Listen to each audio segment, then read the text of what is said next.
Good afternoon, everybody.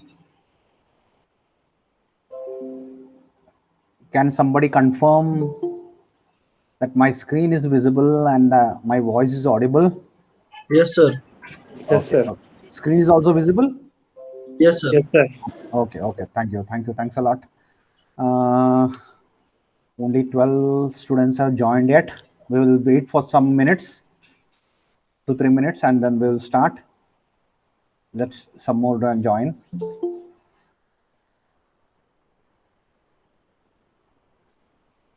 Okay. By the time any newcomer today, we will go for introduction.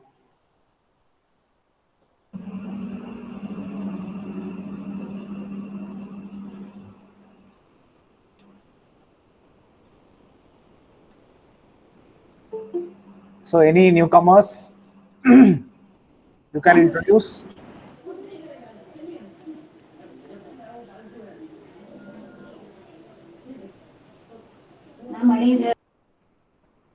Pooja, are you a newcomer? Pooja,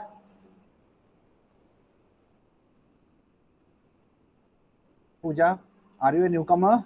Today it is the first lecture. Yes, sir. You are attending the lecture for first time? No, sir. No. Okay. So yesterday you were not there?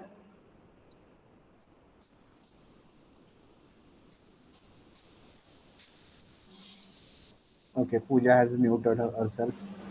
I am also newcomer, sir. So please introduce yourself. Bashweshwar Bidri.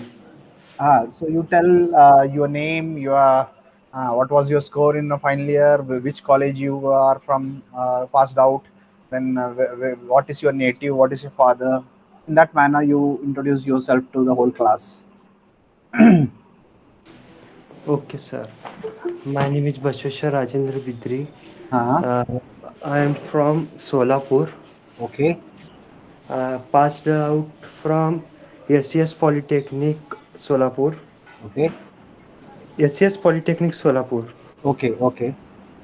And my mark is 89.85 percentage. Okay. Very good. What is your father? Father not Okay. alive. Okay. So thank you, Akash, for your brief introduction. You Yes, can sir. Thank you. unmute yourself. Okay. Okay, sir. So anybody, any other newcomer presently? Sir, Saurabh? I am new. Yeah. I New, think sir. yesterday you tried to contact through BD Gaikwad, sir. Ha, sir. Yes. Okay, doesn't matter. But Yeah. it was after my lecture you contacted through him. Okay, doesn't matter. But henceforth ensure regularly attendance. Okay, Ha. please introduce yourself. Myself, sir, Rukai, sir. I am from Dasur, Matil Maishras. Uh, my passed diploma in GP Kolhapur. Okay. My percentage is 85%. Okay. What is your father? Mm. My father is barber. Okay. Thank you, Sonab. Ha. Okay. So I think remaining students, everybody are from old. No other newcomer. Hope so. Everybody is has introduced themselves earlier. Anybody remaining? No. Okay. So let us start. Uh,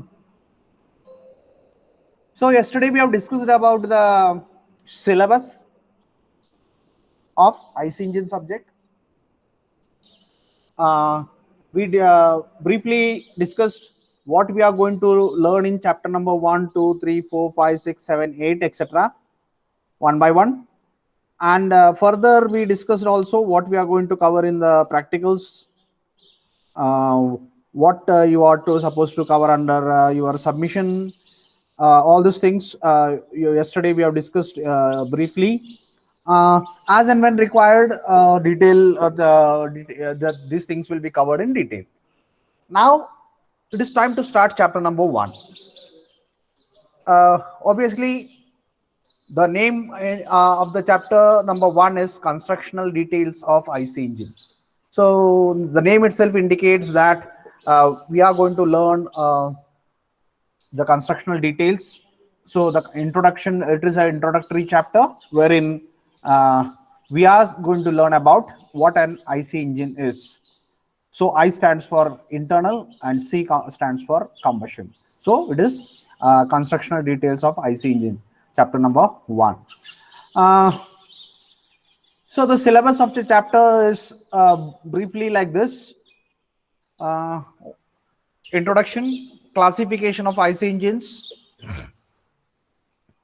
engine cycles, that is Otto cycle, diesel cycle, etc. Wall timing diagram for high and low speed engines, and port timing diagram for two-stroke SI engines. So these are the points supposed to be covered under the chapter number 1. So let us move ahead. So basically, as the name itself indicate, our focus will be more on the constructional details of the engine, where we will be trying to understand how the engine construction is. What are the different parts? What is the function of each part? Where the different parts are located in IC engine?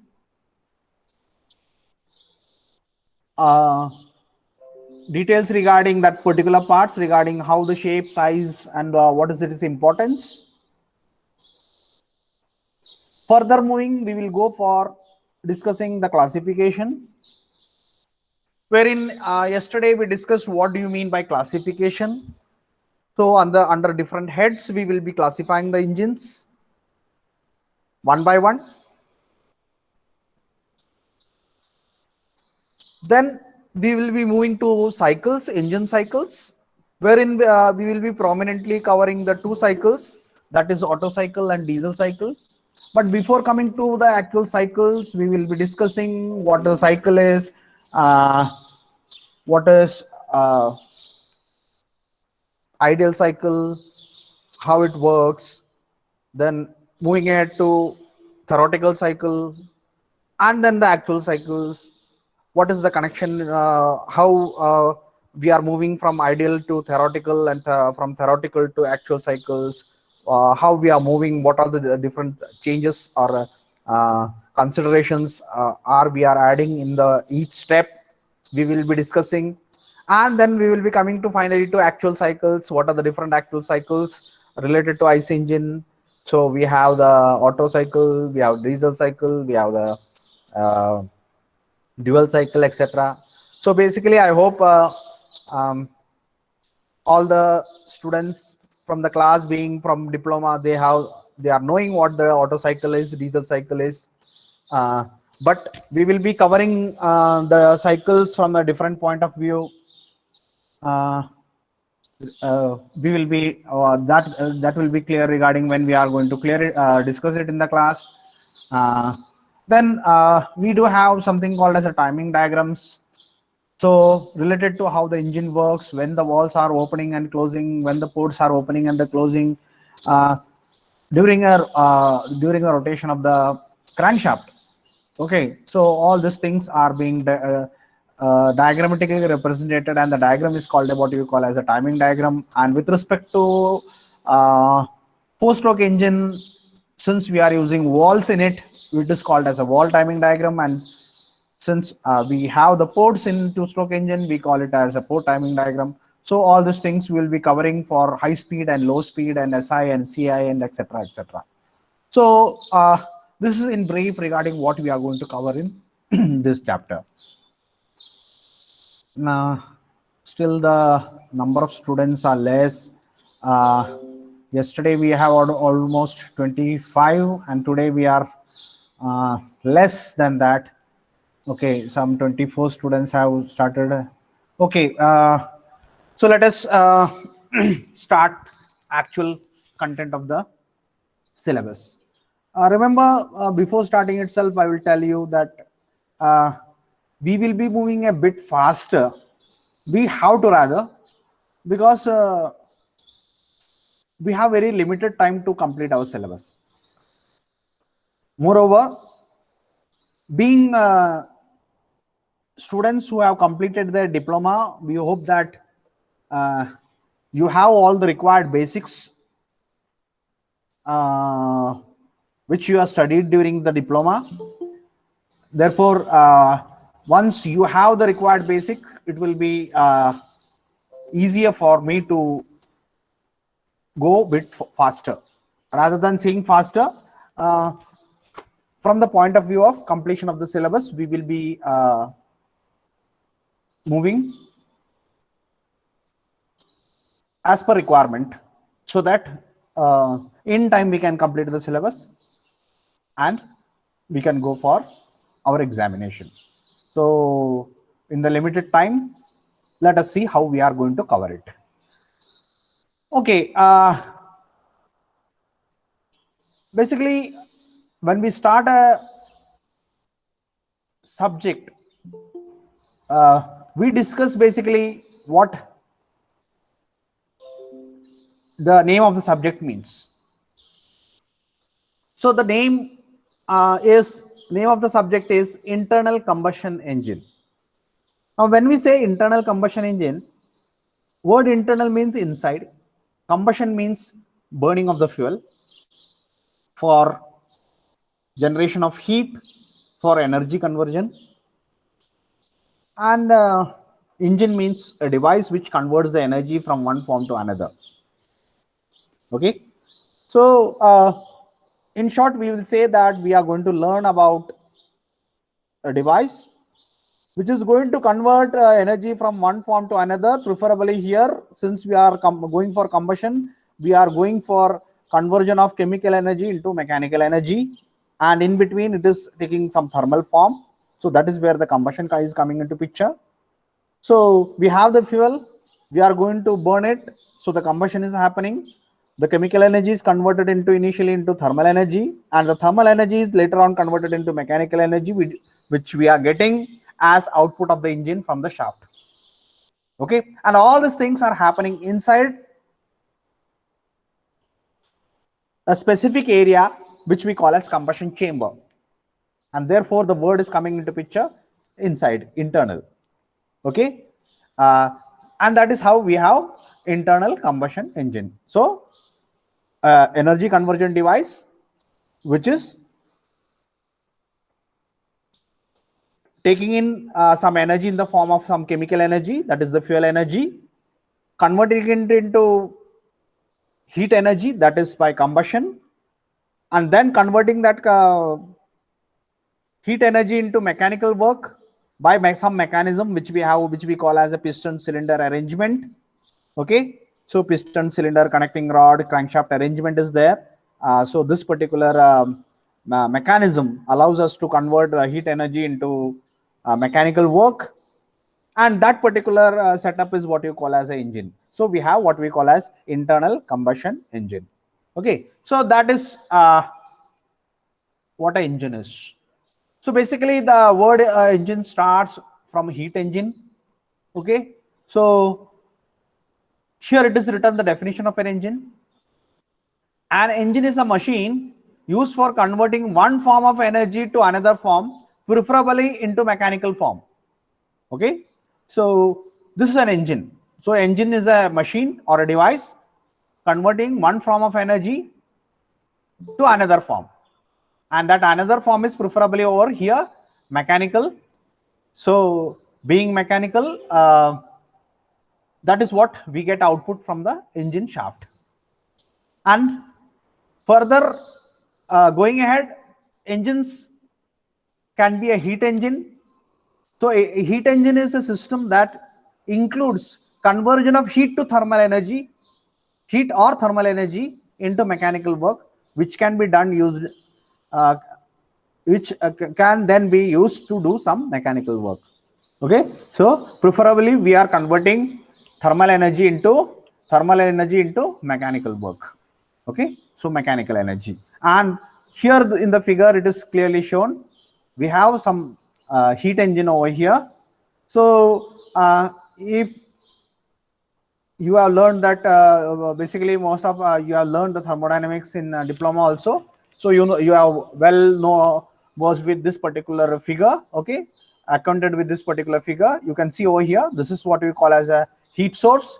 This is a heat sink, and in between these two temperature sources, we have one engine working. So this is your engine. Okay, heat engine. And what the heat engine is doing, it is taking some heat from heat source and giving some part of it into heat sink, and rest is being converted into work.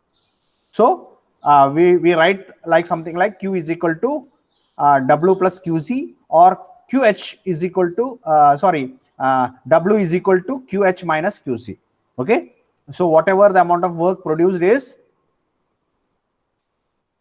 the difference between what we take it from the source and what we give it to sink. Okay, QH minus QC is equal to W. So this we have learned in thermodynamics, and this is what you call as a heat engine. Okay, so this is our basic thing. Basic engine is this particular thing. What we call as a heat engine. Now there are two types of heat engines. One is an external combustion engine and internal combustion engines. Okay, so heat engines are being classified into two types, that is internal combustion engine and external combustion engine. Now what is external combustion engine? External combustion engine, if the combustion of the fuel takes place outside the engine cylinder, it is an external combustion engine. So if you go for application something like a thermal power plant, where the energy conversion from is happening in the turbine, where the steam is going to impinge on the blades of the turbine rotor impeller, and the energy in the steam is being converted into mechanical energy. Okay, so with some energy, the steam is being impinged through jet. The steam is coming on the blades of the impeller. So that velocity or pressure, whatever the type of energy it is possessing, that is being converted into mechanical work. Okay, so that is the energy conversion happening. But is that the combustion is happening in the turbine? Obviously no. The combustion is happening in the furnace. And that particular heat is used in the boiler to produce the steam. And here what you are defining as external combustion engine, if the combustion of the fuel is taking place outside the engine cylinder, that is, what is the engine cylinder? Where the energy conversion is happening, and energy conversion in the turbine is happening in the with the help of impeller turbine, correct? So the combustion is not happening in the turbine, it is happening in the furnace, so it is outside. Therefore the steam turbine, gas turbine, etc., they all are coming under the category of external combustion engines. Okay, so that is how we have the example of external combustion engine. And we have next category, what you call as the internal combustion engine. If the combustion takes place inside the engine cylinder, it is called as internal combustion engine. That is, if you take the example of an engine, IC engine, then we have what you call as a combustion chamber, and in the combustion chamber we have a piston. So in the combustion chamber, the fuel is being burned, energy is being produced, that energy is being applied in the form of pressure on the piston is being pushed, and that particular energy is being converted into mechanical work. So the energy conversion and combustion is happening in the same region, that is inside the engine, and therefore it is called as an internal combustion engine. So one is external combustion engine, wherein combustion is happening in the area other than where the energy conversion is happening. And in the internal combustion engine, combustion is happening inside the engine only. So that is where the difference between internal combustion engine and external combustion. म्हणजे external combustion engine मध्ये काय होतंय, जिथे energy conversion होते तिथं combustion होत नाहीये, combustion दुसरीकडे कुठं तर होतंय. फॉर एक्झाम्पल टर्बाइन मध्ये काय होतंय, फर्नस मध्ये फ्युएल जळतंय, तिथून हीट तयार झाली, ती हीट वापरून बॉयलर मध्ये स्टीम तयार केली गेली आणि ती स्टीम टर्बाइन मध्ये आणली आणि टर्बाइन मध्ये एनर्जी कन्व्हर्जन होते. तर टर्बाइन मध्ये कंबशन होत नाहीये, ती फर्नस मध्ये होते outside the turbine. Okay, therefore it is called as external combustion engine. But in IC engine it is not so. In IC engine the combustion is happening in the region where the energy conversion is happening, and therefore it is called as an internal combustion engine. Okay, so that is how we classify the basically the heat engines, that is internal combustion engine and external combustion engine. And your IC engine is something like this nowadays. So here it is shown a multi-cylinder engine. Okay, number of cylinders are there. We will be learning which type of engine and how it is, all these things later. Okay, so just a figure has been shown regarding engine. And these are the different components of a IC engine. Different components of a IC engine, which we are supposed to learn one by one. Okay, and the list goes like this. Just I will read it. The crankshaft, the cylinder head, the flywheel, the cylinder block, carburetor, piston, exhaust valves, timing belt cover, connecting rod, timing belt, fuel injector, oil pump, catalytic converter, oil seal, turbocharger, fuel tank, sensor, intake manifold, water pump, exhaust manifold, fan, radiator, spark plug, and so on. There are so many parts. Okay, and the exploded view of an engine is shown over here. Okay, all the parts, different parts are seen over here. You can see it. Okay, one by one. And let us go for discussing one by one part of this particular engine. Now the first part is the cylinder block. What is cylinder block? So it is a casting which forms the basis of the engine, structure of the engine. On this particular structure we construct whole engine.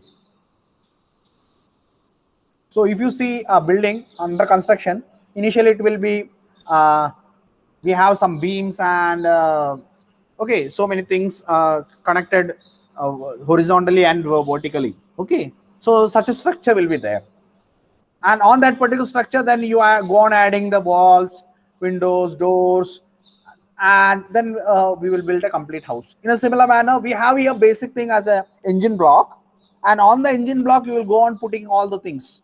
You will put the piston and cylinder inside, piston inside the cylinder, connecting rod, crankshaft inside. Outside we will put the on the upper part we will put the cylinder head. On the lower part we will put the crankshaft. We will connect all the accessories on the sides. Okay, and then it becomes a complete engine. So this becomes the basis for this particular type of engine. So all the things are connected, it becomes like this, but this is the basis on which we are connecting all the things. Okay, and such a thing where we have number of holes for putting the pistons. So these particular holes are called as cylinders. Okay, so this thing cylinder block is the basic engine casting block, wherein we have the holes which we call as cylinders, in which we are supposed to put our pistons, and on the pistons we are connecting the connecting rod, and then finally we will put a crankshaft over here. So all the things one by one, from the top, sides, bottom, every side, from all the sides we will connect. So this becomes the basic block. So cylinder is made up of steel or aluminum alloy. Okay, it can be made of steel. If an engine is we want to be a very lighter one, then we will prefer aluminum alloys, because comparatively aluminum is lighter than steel. So that we have it accommodates, that is the cylinder block accommodates piston. So here we will put the piston and allows it to move and fro. It will move up and down. To and fro means up and down over here, and develop the power. In while it is moving up and down, it is converting the energy, thermal energy in the piston, in this combustion chamber, into mechanical work. It withstands high pressure and temperature because the combustion is happening in this particular region, and here it is supposed to withstand high temperature and pressure.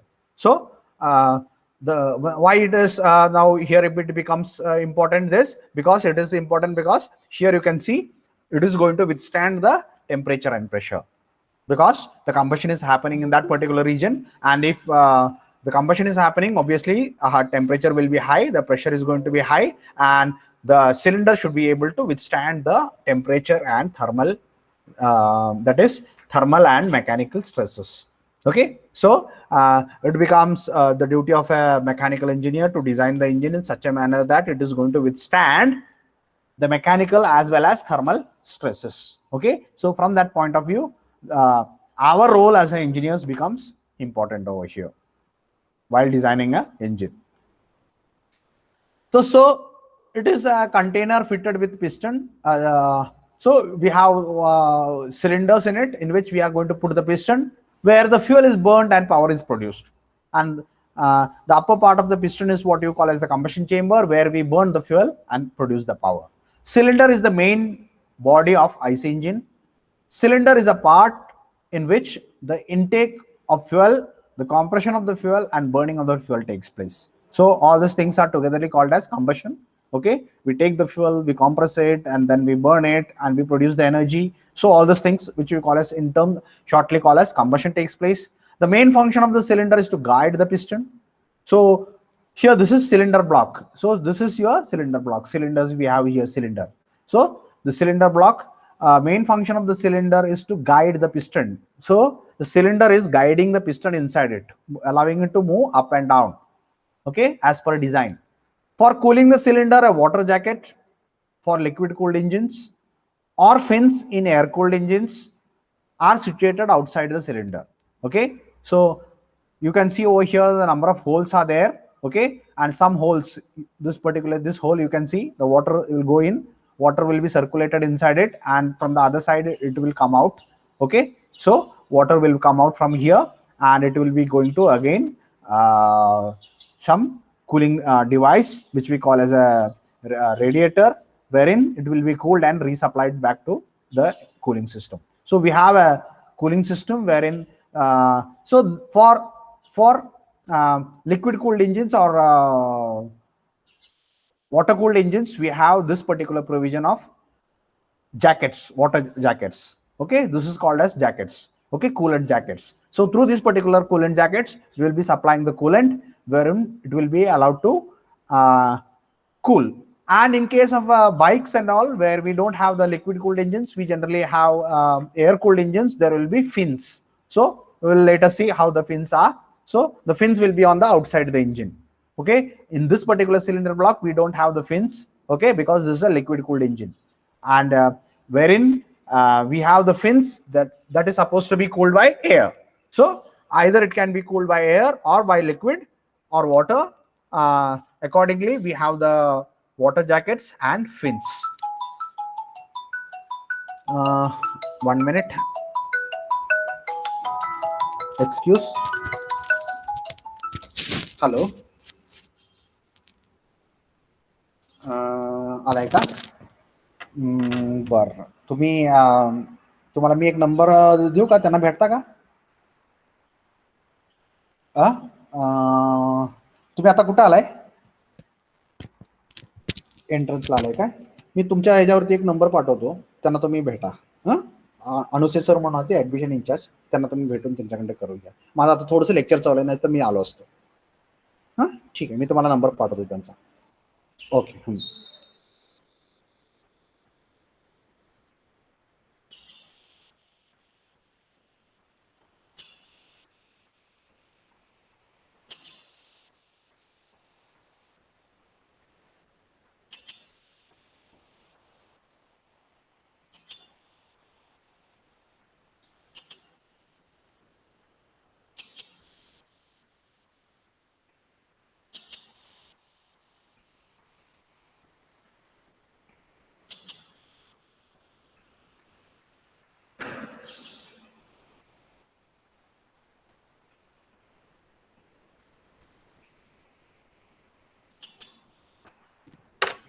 Hold on for 1 minute, and just I have some an important call.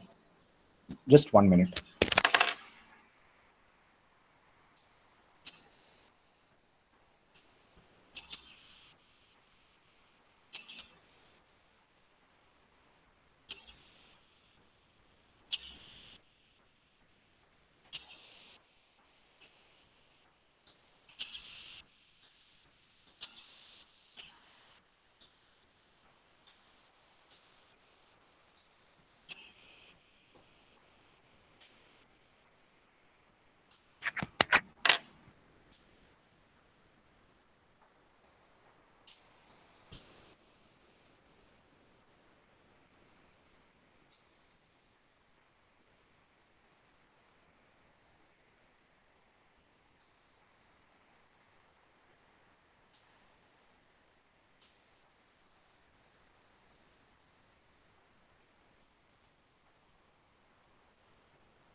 Hello, हा मी अनुष्का सरांचा number पाठवलाय, त्यांना सांगा SP Jadhav sir लेक्चरमध्ये त्यामुळे आले नाहीत.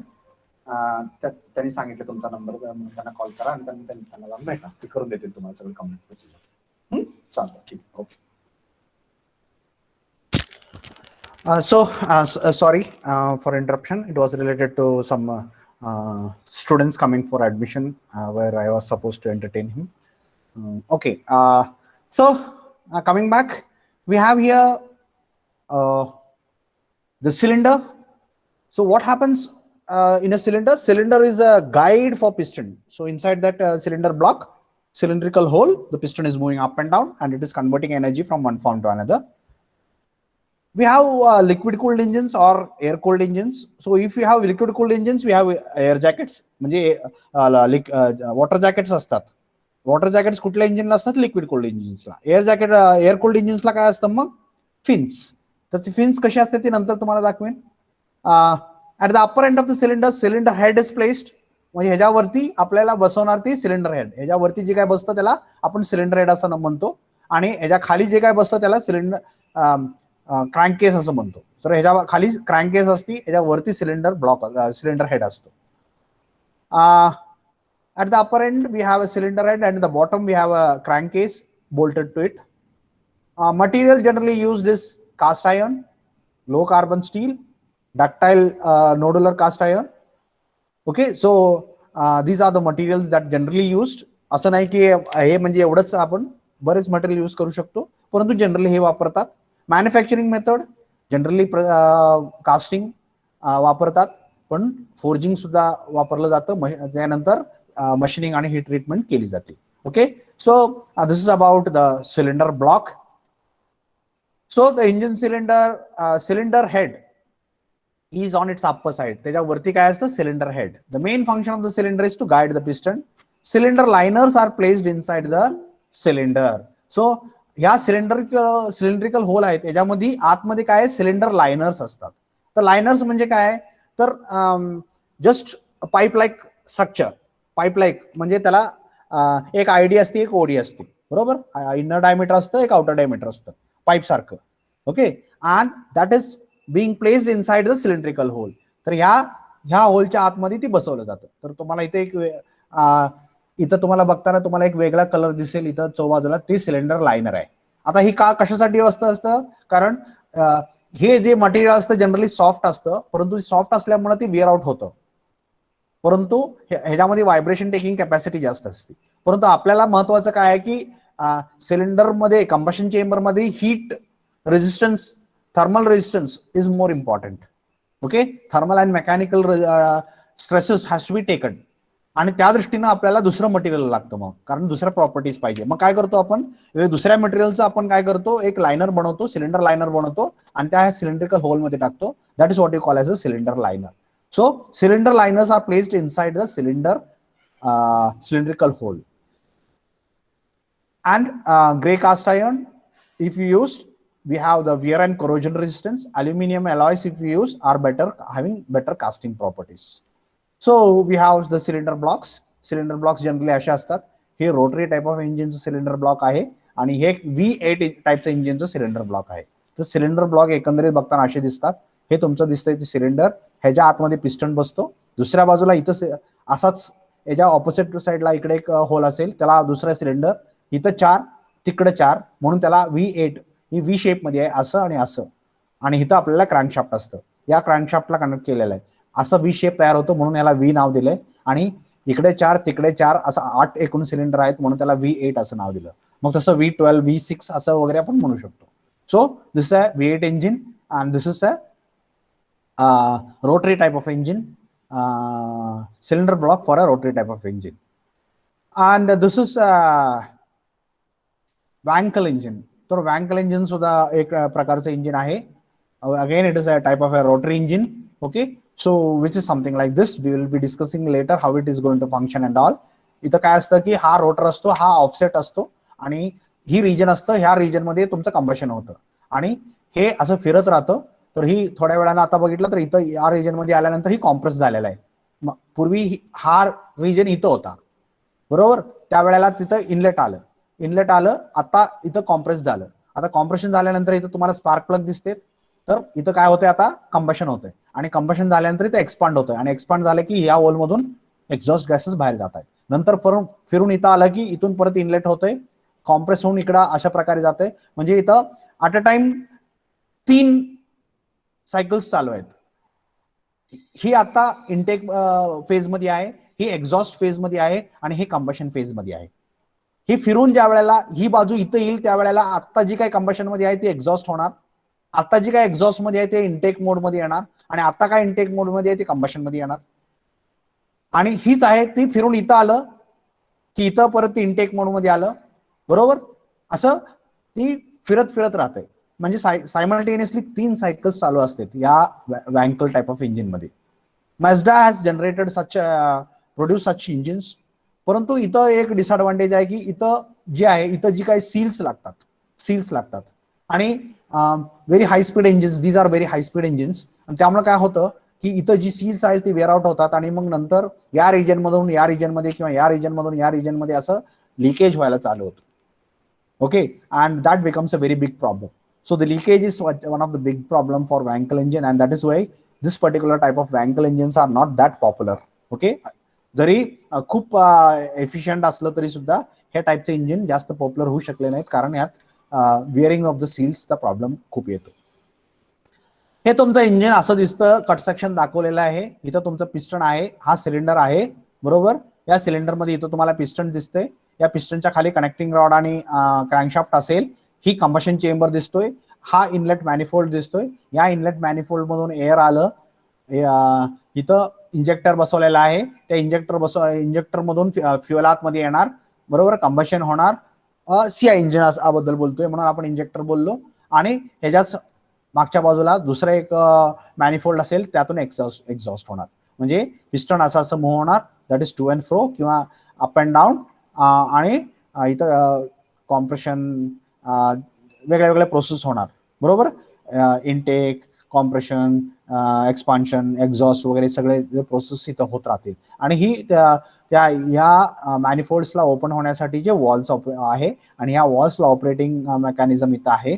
तर तुम्हाला आतापर्यंत तुम्ही जी काही ब्लॉक बघितलं ते इथून वरचं होतं, तुम्हाला ही होल दिसत होतं आणि त्याच्यावरती आता ही सिलेंडर हेड बसवल्यामुळं हे झाकलं गेल्यासारखं दिसतंय, बरोबर. तर ही रेग तुम्हाला इथं दिसते. So that is the point where the head is being separated from the block. हा ब्लॉक भाग आहे आणि हा सिलेंडर हेडचा भाग आहे. सिलेंडर हेड वरती ठेवल्यामुळं ही झाकलं गेलं. Okay, so that is how the engine construction is. आणि सिलेंडर हेड एक 4 सिलेंडर इंजिनचं सिलेंडर हेड खालच्या बाजून असं दिसतंय. तर तुम्हाला ही कुठली बाजू आहे, ही इथली बाजू आहे, ही वॉल आहे, ही वॉलची ही गोल दिसतंय, हा तुम्हाला इथं दिसतोय, ही वॉल दिसत आहेत, बरोबर.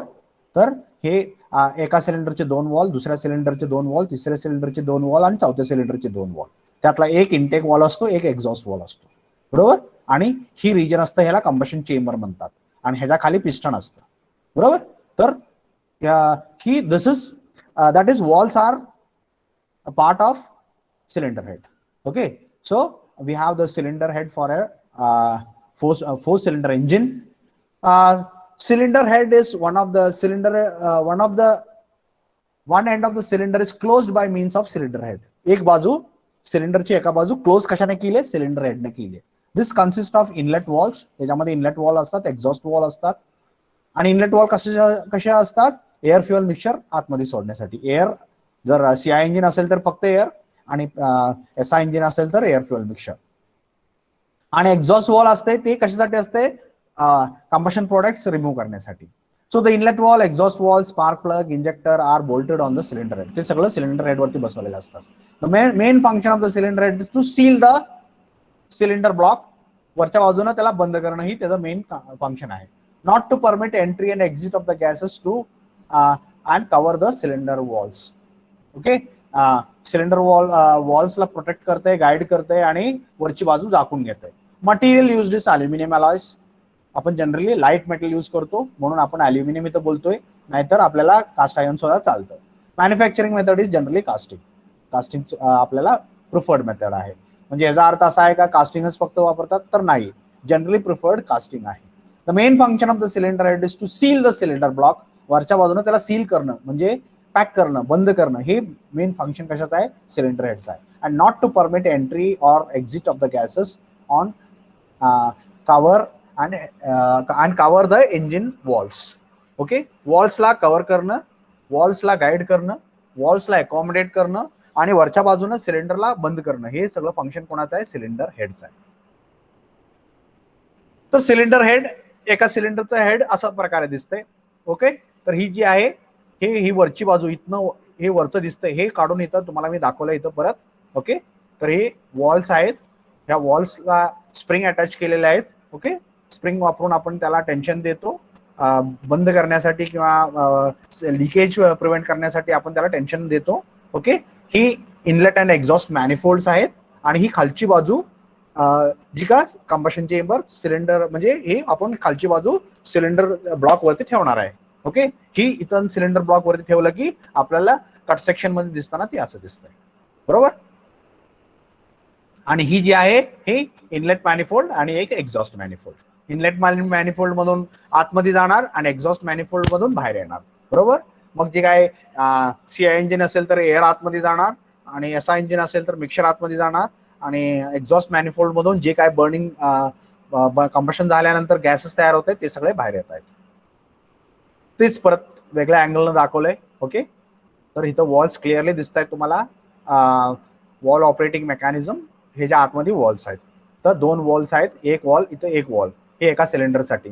बरोबर, दुसऱ्या सिलेंडरसाठी इथं असं वेगळे वेगळे वॉल्स तुम्हाला बसवलेले दिसतील. तर इथं वॉल पोर्ट दाखवलेले तुम्हाला. ओके, सो इनलेट मॅनिफोल्ड आहे, हा इनलेट मॅनिफोल्ड आहे.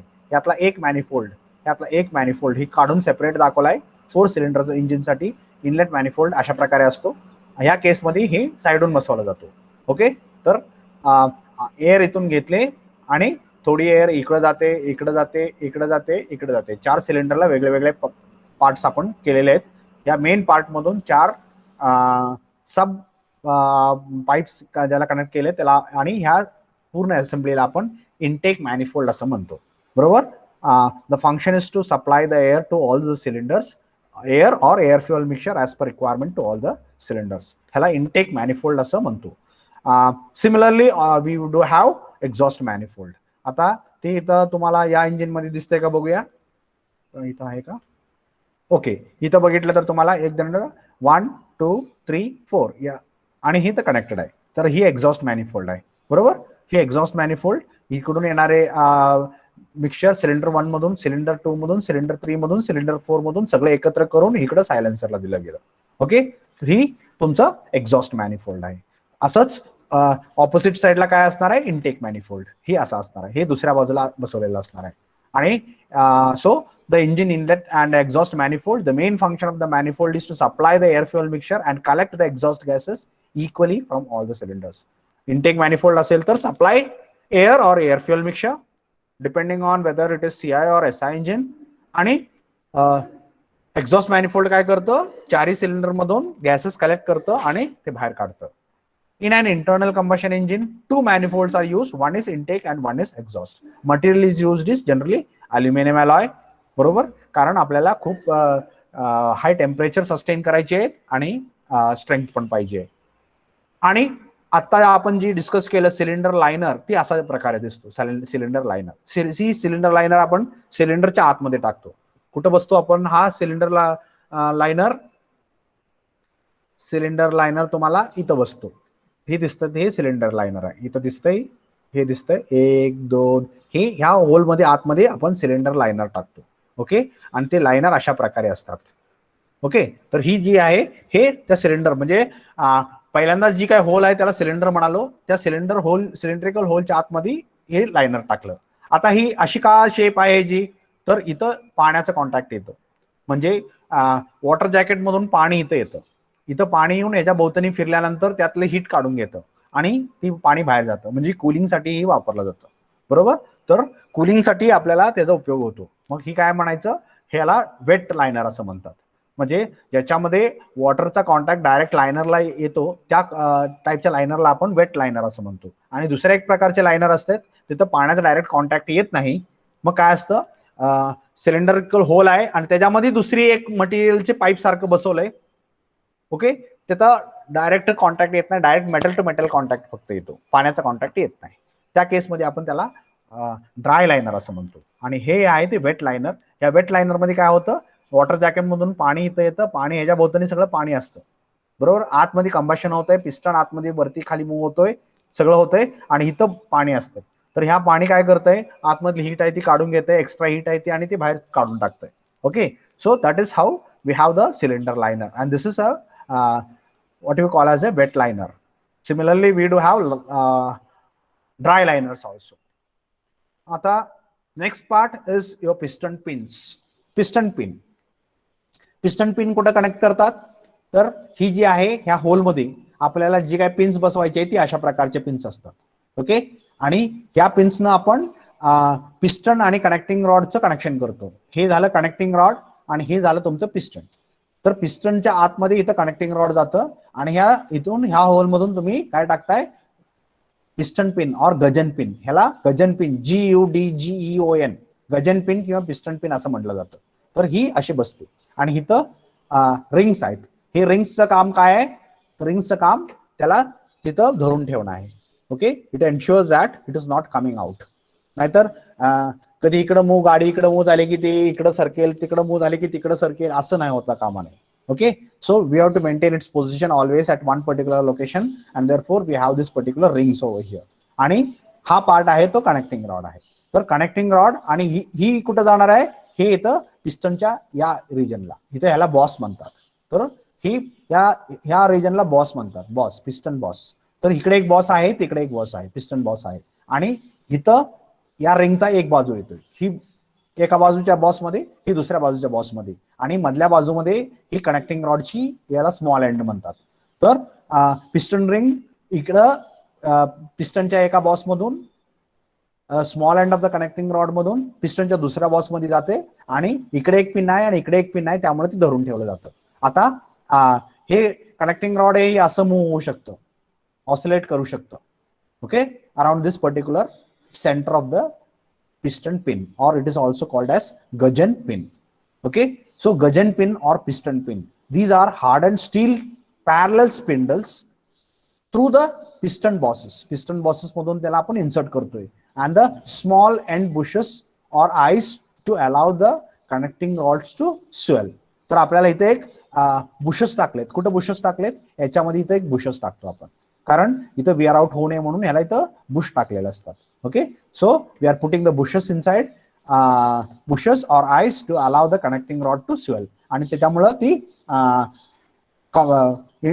comparative relative motion घेऊ शकतं. Okay, bushes are smooth enough to give the relative motion. It connects the piston to connecting rod. तर what the main function of the gajan pin is, it connects the piston to connecting rod. पिस्टनच्या आणि connecting rod मधली लिंकचं काम करतं कोण, गजन pin किंवा piston pin. It is made of a hollow for lightness. He generally hollow असतात, म्हणजे आतमध्ये मटेरियल नसतं, इट इज सॉलिड नसतात, हॉलो असतात. का, आपल्याला वेट कमी करायचं आहे. ओके, हे बघितलं तर ह्याच्या आतमध्ये होल असतं, so it is called as hollow. So they are hollow to decrease the weight, and material generally use this plain carbon steel. आपण त्याला जनरली प्लेन कार्बन स्टील वापरतो. Okay, so that is about gajan pin. So gajan pin connects the piston and the connecting rod. So this is a piston. How the piston looks like? It looks like something like this. Now piston is used to reciprocate inside the cylinder. Cylinder च्या आतमध्ये ते reciprocate होत राहतं. It transmits the energy to the crankshaft through connecting rod. तर ही कुठं असतं, piston, समजा ही सिलेंडरच्या आतमध्ये, तर पिस्टन सिलेंडरच्या आतमध्ये. आता ही सिलेंडरचं वॉल आहे असं गृहीत धरा. तर ह्या वॉलच्या आतमध्ये, इकडचं वॉल आणि इकडच्या वॉलच्या आतमध्ये वरती खालती होते. आता इथं कंबशन चेंबर आहे. इथं कंबशन चेंबर असल्यामुळे काय झालं, इथं जी काय मिक्सचर आपण सप्लाय केली ती बर्न झाली. आता बर्निंग म्हणजे काय, इट प्रोड्युसेस हीट, बरोबर. मग हीट झाल्यानंतर बर्न झालं, मग लिक्विड फ्युअल होतं ती वेपर झालं, आणि वेपर बर्न झाले, आता गॅसेस तयार झाले. आता गॅसेसची क्वांटिटी खूप, व्हॉल्यूम खूप जास्त असते, मग इथं खूप high amount of volume of gases are being produced. त्यामुळे काय झालं, तर प्रेशर वाढले. आता ही प्रेशर कुठे ऍक्ट होणार, इथं, आणि या कंबशन चेंबरच्या वॉलवरती. आता वॉल्स तर काय मूव्ह होऊ शकत नाही, परंतु हे मूव्ह होऊ शकतं. मग काय होतंय, इथं जेवढं काय प्रेशर ऍक्ट होतोय ते या पिस्टनला खाली दाबतंय. मग ही अशी प्रोव्हिजन का केली आहे, तर आपण आता काय केलंय, इथे एक कंबशन चेंबर नावाचा एक एरिया तयार केलाय, ज्याच्यामध्ये ऑलमोस्ट 3 साइडचे वॉल्स आहेत ती स्टेशनरी आहेत आणि 1 valve we are kept intentionally movable. मग आता काय होतंय, इथं जी काही fuel air fuel mixture burn होतंय त्याच्यामुळे जी काही गॅसेस तयार होते आणि त्याच्या व्हॉल्यूम वाढल्यामुळे जी काही प्रेशर तयार होते, that pressure is going to act on the piston and the piston is going to be push down. आता ह्याला ती खाली दाबलं जाते. आता when the piston is being pushed down, okay, so the pressure energy is acting on it, and in other words the pressure energy is being converted into mechanical work. आता इथे pressure कसं तयार झालं, with the help of heat. Okay, so temperature and pressure relation in the thermodynamics you might have learned about temperature and pressure. बरोबर का? तर आपल्याला temperature वाढलं की प्रेशर वाढतं किंवा प्रेशर वाढलं की टेम्परेचर वाढतं, बरोबर, प्रोपोर्शनली. म्हणजे उदाहरणार्थ आपण पंपानं सायकलमध्ये हवा भरतो, तर ते आपल्याला जे पंप असतो आपण त्याला पंपिंग करतो, आपण खाली वरती करून त्याला एअर प्रेशराईज करायचा प्रयत्न करतो, बरोबर. तर एअर प्रेशराईज केलं की तुम्ही नंतर ती पंपच्या खालची बाजू हात लावला की ती गरम होतं. का? कारण आपण तिथं प्रेशराईज केल्यामुळे हीट तयार होते, बरोबर. सो तसं इथं हीट तयार झालेली आहे. कशामुळे हीट तयार झालेली आहे, केमिकल एनर्जी बर्न करून आपण हीट तयार केली आणि ती हीट तयार झाल्यामुळे इथं प्रेशर पण तयार झालं, बरोबर. आणि ती प्रेशर इथं ऍक्ट होते आणि मग त्या प्रेशर ऍक्ट झाल्यामुळे पिस्टन खाली मूव्ह होते. तर what we did, initially we converted the chemical energy in the fuel into heat energy, बरोबर. कारण आपण बर्निंग केलं, बर्निंग मध्ये चुलीमध्ये काय होते, लाकूड जळते आणि उष्णता तयार होते. सिमिलरली इथं फ्युएल बर्न होते आणि हीट तयार झाली. आता हीट वाढल्यामुळे प्रेशर वाढलं आणि प्रेशर ह्याच्यावर ऍक्ट झालं, त्यामुळे काय झालं, हे खाली मूव्ह झालं आणि खाली मूव्ह झालं म्हणजे काय, तर मेकॅनिकल एनर्जी मध्ये कन्वर्ट झालं. So we have converted the chemical energy into heat energy, heat into pressure energy, pressure into mechanical work. Okay, so that is how the energy conversion is happening inside the connecting rod and piston assembly. So we have here piston is used to reciprocate inside the cylinder. It transmits the energy to the crankshaft through connecting rod. Material used is aluminum alloy 4652 because of its low specific gravity. Specific gravity म्हणजे weight कमी असतं, त्याचं manufacturing method is generally used is casting. Generally, पण असं नाही की नेहमीच casting करायला पाहिजे. Other methods also can be used for forging, is also preferred for manufacture of piston. Function of pistons. The function of the piston is to transmit the force of explosion to the crankshaft. Crankshaft ला energy transfer करायचं काम कोण करतंय, piston करतंय. To form a seal so that high pressure gases in the combustion chamber do not escape. बरोबर. इथं बघितलं तर समजा ही सिलेंडर वॉल असेल तर इथं लीक प्रूफ जॉईंट तयार करतंय, जेणेकरून तिथली जी गॅसेस आहेत ती इकडे लीक होणार नाही याची काळजी घेते. So it forms a seal so that high pressure gases in the combustion chamber do not escape into the क्रँकेस. क्रँकेस कडे जात नाहीत हाय प्रेशर गॅसेस. त्याला तिथं लीक प्रूफ जॉईंट प्रोव्हाइड करायचं काम कोणाचं आहे, पिस्टनचं आहे. To serve as a guide and a bearing for small end of the connecting rod. बरोबर. कनेक्टिंग रॉड ह्याच्या आतमध्ये बसल्यामुळं जसं ही मूव्ह वरती खालती मूव्ह होते तसं कनेक्टिंग रॉड पण वरती खालती मूव्ह होते. So it guides the connecting rod for its motion.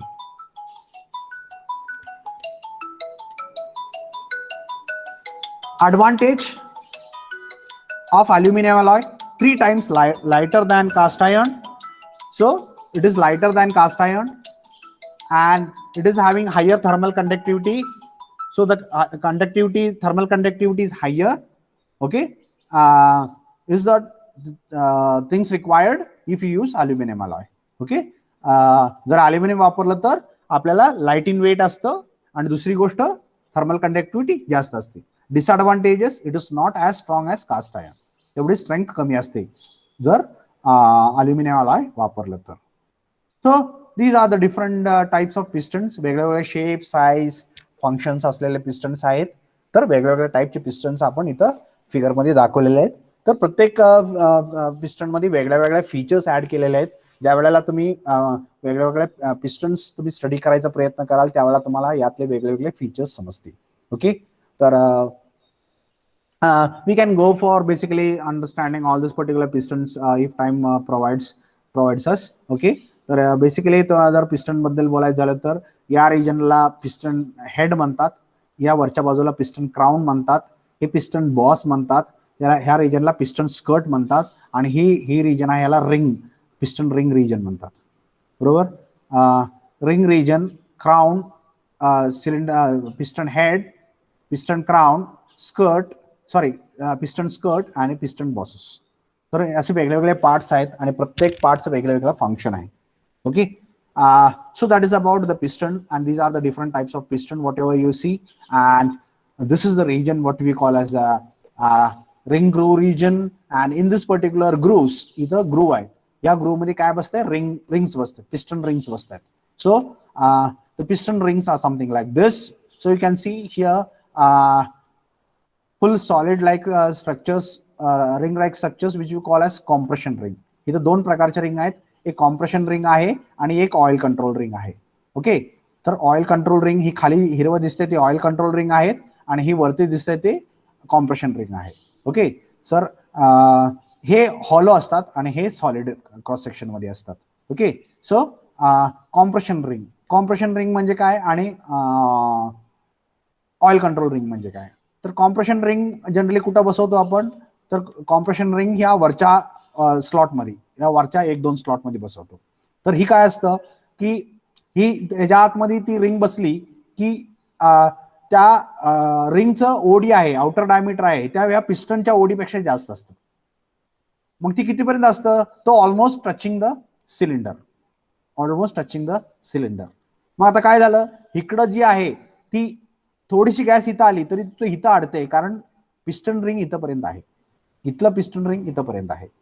बरोबर आहे, म्हणजे सील होते, ही रिजन सील होते. मग अशा 2 रिंग्स असतात, एक नंतर 2, म्हणजे पहिल्यामधून थोडंसं लीक झालं तरी सुद्धा दुसरं रिंग अडवू शकते.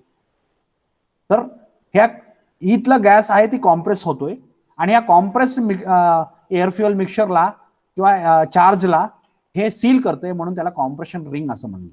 तर वरची जी रिंग्स आहेत ही लाल दाखवलेली आहेत, त्याला नाव आहे compression ring. Okay, so we have a top compression ring and second compression ring, first is also called as top compression ring. आणि त्याच्यानंतर हे थर्ड आहे, ही थर्ड रिंग आहे, त्या रिंगला आपण ऑइल कंट्रोल रिंग असं म्हणतो. ओके, तर हे ऑइल कंट्रोल रिंगचं फंक्शन काय आहे, to ensure that oil is being applied and scraped on the cylinder wall. Cylinder wall वरती योग्य प्रमाणात ऑइल मेंटेन करणं. कुठलं ऑइल, लुब्रिकेटिंग ऑइल. तर लुब्रिकेटिंग ऑइल योग्य प्रमाणात तिथं मेंटेन करणं.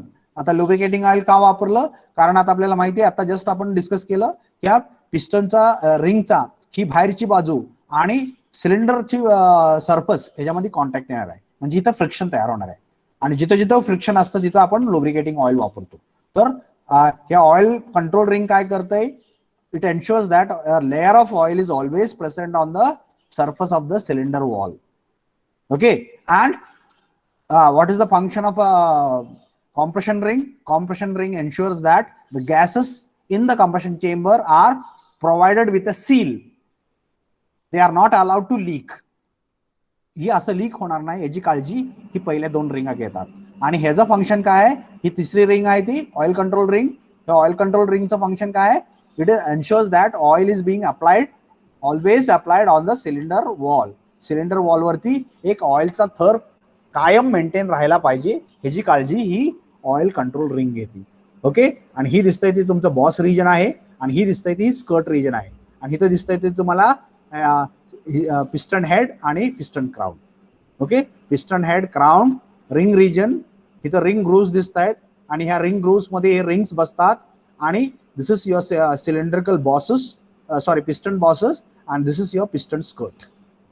Okay, so these are the different parts of a piston.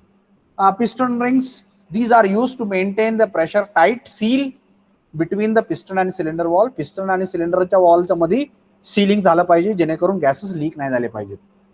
and also it transfer the heat from the piston head to cylinder wall. Piston head मधून cylinder वॉलला heat transfer करायचं सुद्धा काम करतं. So the material used has to be highly conductive in nature. These rings are fitted in grooves. हे कुठे बसवले असतात? Groove मध्ये, रिंग ग्रूव्ह मध्ये रिंग्स बसवले असतात, which have been cut in the piston. ते रिंग ग्रूव्ह कुठे असतात? पिस्टन मध्ये कट केलेले असतात. They are split at one end. इथं स्प्लिट केलेलं आहे जेणेकरून असं ते ओपन करून आपल्याला त्या ग्रूव्ह मध्ये बसवता येईल. So that they can expand and slip over the end of the piston. Material generally used is cast iron or fine grain and high elastic material. Elastic material generally वापरलं जातं कारण आपल्याला ते एक्सपांड करायचं आहे आणि एक्सपांड केल्यानंतर ते आतमध्ये बसवल्यानंतर ते जागेला जाऊन बसलं पाहिजे. Okay, so the elastic material म्हणजे स्प्रिंग स्टील जनरली वापरतात. ओके, स्प्रिंग स्टील वापरतात. सो किंवा कास्ट आयर्न पण वापरतात with spring properties. Manufacturing method, pot casting method. So we can manufacture by different methods. Here we have piston rings. Next part is your connecting rod. So now before moving ahead, let me confirm from your end that whatever is being discussed is being understood, followed. Yes, sir. Understood. Understood. Okay, तर वेगळ्या वेगळ्या parts आपण discuss करतोय एकानंतर एक, बरोबर आहे. एक एक पार्ट घेतोय आणि त्याचं कन्स्ट्रक्शनल डिटेल्स आणि थोडंसं फंक्शन डिस्कस करून पुढे जातोय, बरोबर. नेक्स्ट पार्ट आहे कनेक्टिंग रॉड. तर कनेक्टिंग रॉड हा झाला कनेक्टिंग रॉड. ही दिसतोय तो तुमचा कनेक्टिंग रॉड, बरोबर. कनेक्टिंग रॉड त्याचं नावच आहे कनेक्टिंग रॉड. तर त्याचं काम आहे काय आहे? कनेक्ट करणं. कशाला कनेक्ट करणं? एका बाजूला क्रँकशाफ्ट आहे आणि दुसऱ्या बाजूला पिस्टन आहे. पिस्टनचं मोशन कसं आहे? To and fro. कनेक्टिंग रॉडचं क्रँकशाफ्टचं मोशन कसं आहे? रोटरी. एक पार्ट ट्रान्सलेटरी मोशन करतोय, दुसरा पार्ट रोटरी मोशन करतोय आणि त्या दोन्ही पार्टला कनेक्ट करायचं काम कोणाचं आहे? कनेक्टिंग रॉडचं, बरोबर. आणि म्हणून त्याला दोन होल्स दिलेले आहेत. एका होल मध्ये this is going to be inside the piston, बरोबर. आणि ती आतमध्ये जायचं असल्यामुळे ती लहान असतं म्हणून त्याला small end of the connecting rod म्हणतात. आता इथं प्रश्न असा आहे की ही लहान काय? तर कारण ही पिस्टनच्या आतमध्ये बसणार आहे म्हणून लहान आहे, बरोबर. आणि ही एंड आहे, याला बिग एंड असं म्हणलं जातं, big end of the connecting rod. आता ही why it is a big end? Because it is put on the crankshaft. ही क्रँकशाफ्टच्या वरती बसणार आहे. एक क्रँकशाफ्टच्या वरती बसणार आहे त्यामुळे ती क्रँकशाफ्ट पेक्षा मोठा असणार आहे म्हणून त्याला बिग एंड म्हणणार. दुसरं पिस्टनच्या आतमध्ये बसणार आहे त्यामुळे ते पिस्टनच्या जी काही आतमधला ग्रूव्ह आहे, खालचं जे हॉलो रिजन आहे त्याच्या आतमध्ये बसणार आहे त्यामुळे ती छोटा असावं लागतं आणि म्हणून ते आपण त्याला small end of the connecting rod असं म्हणतोय. So we have here small end of the connecting rod and big end of the connecting rod. Okay, small end is smaller because it is going to be located inside the piston, and big end is big because it is going to cover the bigger size crankshaft. Okay, and obviously it has to be bigger than the crankshaft. Therefore, कारण crankshaft जे shaft आहे ती ह्याच्या आतमध्ये बसते, बरोबर. ह्याच्या आतमध्ये बसते त्यामुळे ती क्रँकशाफ्ट पेक्षा मोठं लागते म्हणून ती बिग असतं, मोठं असतं. So this is a big end of the connecting rod. So that end is connected to the crankshaft is called as big end, and that end connected to the piston is called as small end. Okay. So and this particular two ends, that is a small end and big end, is connected by intermediate link. So here you have this link of the connecting rod. So this is your big end of the connecting rod. Here it is a small end of the connecting rod. In the small end you have the gudgeon pin, okay, and one side of the gudgeon pin is in the piston boss. Here again on the other side of the piston, that is other piston boss, okay. And now this is free to oscillate at the center of the gudgeon pin, okay. So this is your gudgeon pin, this is your piston. So the piston head, the piston rings, piston skirt, here are the piston bosses. This is your gudgeon pin, this is a small end of the connecting rod, this is your rod end of the connecting rod, and this is a big end of the connecting rod. Okay, sorry, stem of the connecting rod and the big end of the connecting rod. So that is about the connecting rod. So one end of the connecting rod is connected to the piston through the piston pin, while the other end is connected to crankshaft. It transmits the reciprocatory motion of the piston to rotary crankshaft. Okay, so what is its function? Its function is to transmit the motion from one end which is reciprocatory to the other end which is other part which is rotary. there are two ends connecting the rod. One is known as a big end, other is known as a small end. Big end is connected to crankshaft and small end is connected to the piston. Material used is low carbon steel 30C8. Manufacturing method is forging, and after that heat treatment is done. Okay, so that is about connecting rod. Okay, so I hope everybody understood what is connecting rod. And moving ahead, the function of the connecting rod is to convert the reciprocatory motion of the piston to the rotary motion of the crankshaft. So the function here is to convert the reciprocatory motion. So the reciprocatory motion of this piston, okay, is converted into rotary motion of this particular crankshaft. Material is drop forged steel or duralumin or malleable or spheroidal graphite cast iron. So these are the materials generally used for manufacturing the connecting rod. And these are the different types of connecting rods what we have. Okay, यातल्या प्रत्येक वेगळ्या वेगळ्या टाईपचा आहे, त्याचं connection कसं असणार आहे, त्यात काय काय असणार आहे, फीचर्स काय काय असणार आहेत. तर इथं बघा हे दोन वेगवेगळे पार्ट आहेत, इथून हा वेगळा पार्ट आहे, इथून हा वेगळा पार्ट आहे. तर त्याच केसमध्ये इथंही बघितलं तर हे कट आहे तो इथं इथं अक्रॉस दिस पर्टिक्युलर म्हणजे perpendicular to this particular connecting rod होता, इथं इन्क्लाइंड आहे. तर ही इथून वेगळा भाग आहे, इथून वेगळा भाग आहे, बरोबर. हे म्हणजे बसवायच्या दृष्टीनं हे जास्त सोपं जातं. ओके, असे वेगळ्या वेगळ्या प्रत्येक कनेक्टिंग रॉडचे वेगळे वेगळे फीचर्स आहेत. ओके, काय याला खालून नस बसवतात, काय दोन्ही बाजून असतात, काय असे वेगळे वेगळे प्रकार असतात यात. Okay, so we have different features in the connecting rods. And here is now this particular assembly. So we have a piston. This is a big end of the a small end of the connecting rod going inside this. This is the stem of the connecting rod. The big end is connecting over here, and this is your this is your crankshaft. So the big end is going to come over here. इथे येणार आणि खालून ही small end आहे. Sorry, other part of the big end. ही एक बाजू इथून बसणार, दुसरी बाजू इथून बसणार. तर हे आणि हे पार्ट मिळून तुमचा बिग एंड तयार झाला, बरोबर. ही स्टेम झाली आणि स्मॉल एंड इथं आतमध्ये गेला, बरोबर. तर इथं बसणार आहे ती, ही बसणार आहे ती इथं बसणार आहे, आणि हे दोन्ही मिळून ह्याच्या आतमध्ये इथं बसणार. तर ही खालची बाजू झाली, ही वरची बाजू झाली, आणि हे आहे ते हे बोल्ट्स आहे ती ह्याच्या आतमध्ये बसणार इथं, हे ह्याच्या आतमध्ये, बरोबर. So that is how you are going to have the connecting rod assembly. So piston, gudgeon pin, connecting rod, and crankshaft. So the piston is going to, so this is a V8 engine shown. So this particular piston is going to move up and down like this, and that is being converted into rotary motion of this particular crankshaft. Here we have some bearings. So you can see over here the bearings. Okay, it is a bush type of bearing, or roller bearings generally used if it is small engines.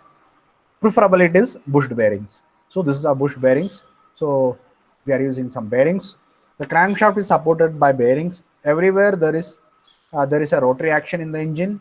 Bearings are used to support the moving parts. Okay, its purpose is to reduce the friction and allow the parts to move freely. So ह्या दोन्हीच्या मध्ये म्हणजे crankshaft आणि big end ह्याच्यामध्ये friction होण्याची शक्यता असते, आणि त्यामुळे काय केलं आपण, जिथं जिथं फ्रिक्शन आहे तिथं तिथं आपण बेरिंग टाकतो, आणि इथं बुश टाइप ऑफ बेरिंग वापरतोय.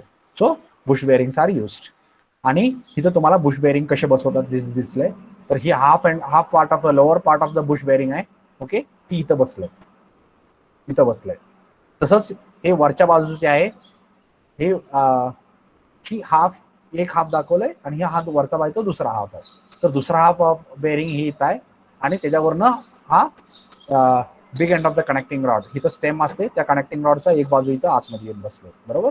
तर ही बसलंय, ही खालची बाजू आहे, म्हणजे ही जी दिसते ती एक ही आणि एक ही आहे, बरोबर. आणि ते दोन्ही मिळून तुमचं हे असं तयार झालं, आणि ह्याच्या आतमध्ये ही दिसतं हे बुश आहे, बुश बेरिंग, आणि त्यातला हा एक पार्ट दाखवलाय, लोअर हाफ. ही जी आहे ती लोअर हाफ, इथून इथंपर्यंत ही लोअर हाफ, बरोबर, ती इथं दाखवलंय. आणि ही ऑइल इथून येतंय, आणि इथं पण स्लॉट दिसते तुम्हाला, त्यातून ऑइल फिरतंय. ओके, आणि त्या ऑइलचा लेअर इथं तयार होतोय. So this is also called S a journal bearing. Okay, this is also called S a journal bearing. तर हे अशा प्रकारे तुमच्या पिस्टन सिलेंडर असेंबली तयार होते. So the piston, we have connecting rod, then we have a crankshaft, and the crankshaft is rotating. Okay, when the piston is moving up and down, the crankshaft is rotating. Okay, so त्यासाठी आपण काय केलं, हा shaft आहे तो वेगळा design केला, specifically design केला, जेणेकरून we are able to convert this particular translatory motion, that is to and fro motion into rotary motion. बरोबर, रोटरी मोशन. आणि ह्या क्रँकशाफ्टच्या अदर एंडला आपण इथं काय बसवलंय, फ्लायव्हील बसवलंय. बरोबर, ही तुमचा क्रँकशाफ्ट झाला. तर क्रँकशाफ्ट किती मोठा असू शकतो ह्याचा अंदाज येण्यासाठी शिप्स मध्ये जे काही मोठे क्रँकशाफ्ट असतात ते दाखवलं इथं आता स्लाइड वरती. तर इथं तुम्ही बघाल की एक माणूस या क्रँकशाफ्ट वरती वाकलेला आहे. तर माणूस एवढा दिसत असेल तर या क्रँकशाफ्टची साईज किती मोठी असेल याचा तुम्हाला अंदाज येण्यासाठी स्लाइड मी टाकलेली आहे. तर ही तुमच्या क्रँककेसचा भाग आहे, lower end of the engine आहे आणि त्याच्यामध्ये इथं क्रँकशाफ्ट ठेवलेला आहे आणि हा माणूस त्या क्रँकशाफ्टच्या शेजारी उभा राहिला आहे. So you can understand what is the size of this particular crankshaft. So very big engines, preferably in the marine applications, that is used in ships, they are of this much big sizes. आणि हा तुमचा crankshaft मध्ये अशा प्रकारे oil circulate होत असतं.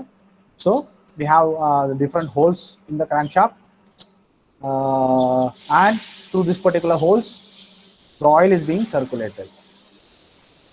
दिसतंय का कुठं बघूया, एक मिनिट. नाही, इथं नाही, नंतर परत तुम्हाला नंतर एका स्लाइड मध्ये दाखवेन. So these are the holes. म्हणजे इथे एक होल असतं, त्या होल मधून आतमध्ये ऑइल आले की ती इथपर्यंत येतंय, इथून परत इकडे येतंय, इथून इकडे येतंय, असं प्रत्येक पार्टला असं ती सर्क्युलेट होत जाते. आणि इथं तुमचा big end of the connecting rod बसतो आणि ही तुमची सपोर्ट बेअरिंग्स आहेत. ही सेंटरमध्ये आहे ती सपोर्ट बेअरिंग्स आहेत. 1 2 3 4 5 ही सपोर्ट बेअरिंग्स आहेत आणि इथं कनेक्टिंग रॉड बसला. तर ह्याच्या आणि ह्याच्यामध्ये, ह्याच्या सेंटर आणि ह्याच्या सेंटरमध्ये ऑफसेट आहे, अंतर आहे. त्यामुळे काय होतंय, या सेंटरच्या अराउंड ह्याचा सेंटर फिरतो.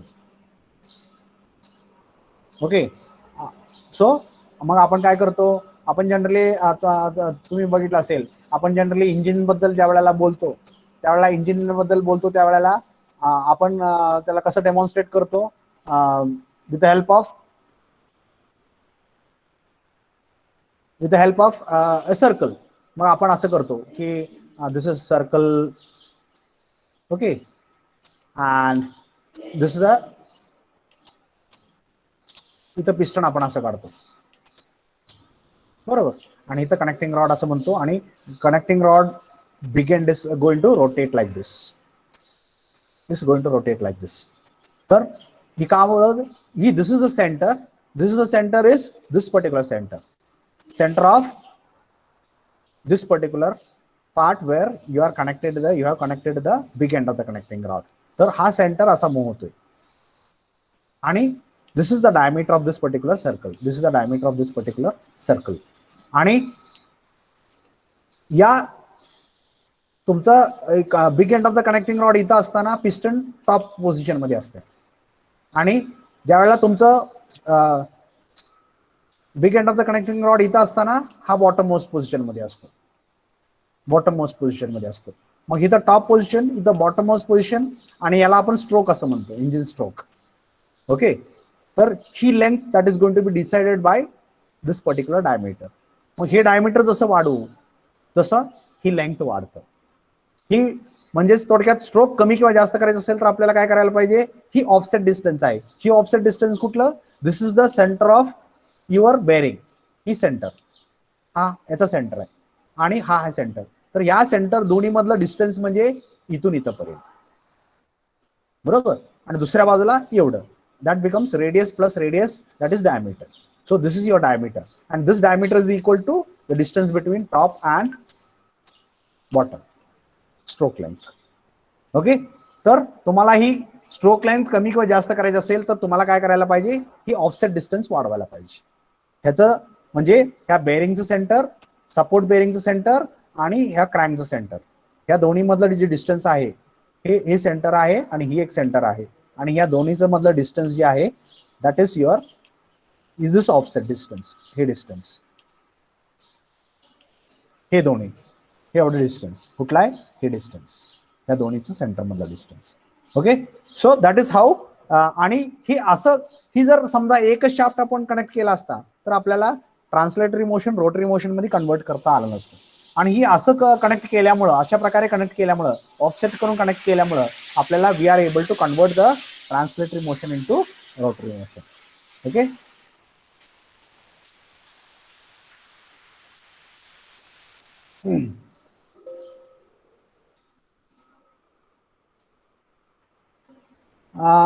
so the function of the crankshaft is to receive the effort or thrust supplied by piston. Piston कडून एनर्जी absorb करायची through connecting rod and convert the reciprocatory motion of the piston into rotary motion.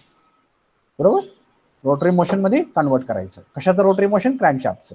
Material used is forge steel, forging steel किंवा spheroidal graphite iron or nickel alloy cast iron. So these are the material used generally for crankshafts. Okay, for crankshafts. So these are the material used and this is how. तर हे जर function तुम्ही व्यवस्थित समजून घ्या की crankshaft कसं काम करतं. ज्या वेळेला तुम्ही लॅब मध्ये याल त्यावेळेला तुम्ही ऍक्च्युअली या गोष्टी व्यवस्थित समजून घ्याल. बेसिकली तुम्ही डिप्लोमाचे स्टुडंट आहे, तुम्हाला माहितच आहे या सगळ्या गोष्टी. तर हे काय केलंय, हे सपोर्ट बेरिंग्स आहेत. ही 1 2 3 4 5, हे 5 आहे ते सपोर्ट बेरिंग्स आहेत. इथं सपोर्ट बेरिंग्स म्हणजे काय, इथं ही शाफ्ट सपोर्ट केलाय, इथे एक सपोर्ट केलाय, इथे एक सपोर्ट दिलाय, इथे एक सपोर्ट दिलाय, इथे एक सपोर्ट दिलाय. आता जसं आपल्याला माहिती आहे की एक बैलाला बांधायला 2 खुंट्या लागतात, एक बैलाला बांधायला 2 खुंट्या लागतात, तसं एक बिग एंडचं कनेक्टिंग रॉड जोडायला जी काय आपल्याला इथं जी प्रोव्हिजन दिली त्याच्यामध्ये त्या सपोर्टसाठी 2 सपोर्ट लागतात. म्हणजे एक सिलेंडरसाठी 2 सपोर्ट्स लागले. तर ही एक सपोर्ट आणि ही एक सपोर्ट, आणि ह्या 2 सपोर्टच्या मध्ये एक कनेक्टिंग रॉड. बरोबर, इथे एक कनेक्टिंग रॉड असा फिरतोय. तर या सपोर्टच्या आणि या सपोर्टच्या मध्ये इथं एक कनेक्टिंग रॉड फिरतोय. या सपोर्टच्या आणि या सपोर्टच्या मध्ये ही एक कनेक्टिंग रॉड फिरतोय, आणि या सपोर्टच्या आणि या सपोर्टच्या मध्ये हे एक कनेक्टिंग रॉड फिरतोय. बरोबर, म्हणजे जसं आपण म्हणतो की एक बैल बांधायला 2 खुंट्या लागतात, पण 2 बैल बांधायला आपल्याला किती खुंट्या लागतात, 3 खुंट्या. तर इथं किती बैल आहे, ती 4 बैल. 1 2 3 आणि 4. ही 4 बैल बांधायला आपल्या खुंट्या किती लागल्या, 5 खुंट्या लागणार. 1 2 3 4 5. आता 5 का लागल्या, कारण this will be shared by this and this, this will be shared by this and this, and this will be shared by this and this. बरोबर, ती शेअरिंग झाल्यामुळं, जसं म्हणजे एक बैल बांधायला 2 खुंटे लागल्या म्हणजे 2 बैल बांधायला 4 लागत नाही, 3 सफिशियंट आहे, कारण मधली खुंटी आहे ती दोघांना शेअर करू शकतो. तसं हा मधला जो सपोर्ट आहे तो यानं आणि यानं सुद्धा शेअर केलेला आहे. तसं आपण एकूण बघितलं तर इथं आपल्याला 4 बैल बांधायचे, 4 बैल बांधायला 5 खुंट्या लागतात. तशा प्रकारे इथं 5 सपोर्ट लागले आपल्याला. Okay, so the number of support and number of the points where we are connecting the crankshaft are in this particular proportion. तर त्याचा अंडरस्टँडिंग तुम्हाला झालं पाहिजे. आणि दुसरी गोष्ट यात समजून घेणं काय, तर इथं होल्स असतात. ह्या होल्स मधून काय होते, आता ही जी ब्लू दाखवलंय ती काय, ऑइल सप्लाय आहे. तर ही ऑइल अशा प्रकारे सप्लाय होत आहे. तर इथं हा सपोर्ट, या बेरिंग सपोर्ट मधून इकडं या रिजन मध्ये जिथं कनेक्टिंग रॉड कनेक्ट तिथं जाते, या रिजन मधून दुसऱ्या सपोर्टला, दुसऱ्या सपोर्ट मधून इकडं कनेक्टिंग रॉड कनेक्ट केले तिथं तिसऱ्या सपोर्टला कनेक्टिंग रॉड, चौथ्या सपोर्टला कनेक्टिंग रॉड, 5व्या सपोर्टला. सो एकामधून थ्रू आउट होल्स आहेत इकडून तिकडे, त्यामुळे ऑइल सगळीकडून फिरत राहतं, आणि हे सगळं ऑइल त्यामुळे कनेक्टिंग रॉडला येतं, आणि कनेक्टिंग रॉड मधून पुढं ते पिस्टनला जातं. Okay, so we will be discussing all this later in detail. So the function of the crankshaft is to receive the effort and helps in converting the rotary motioning of the connecting rod piston into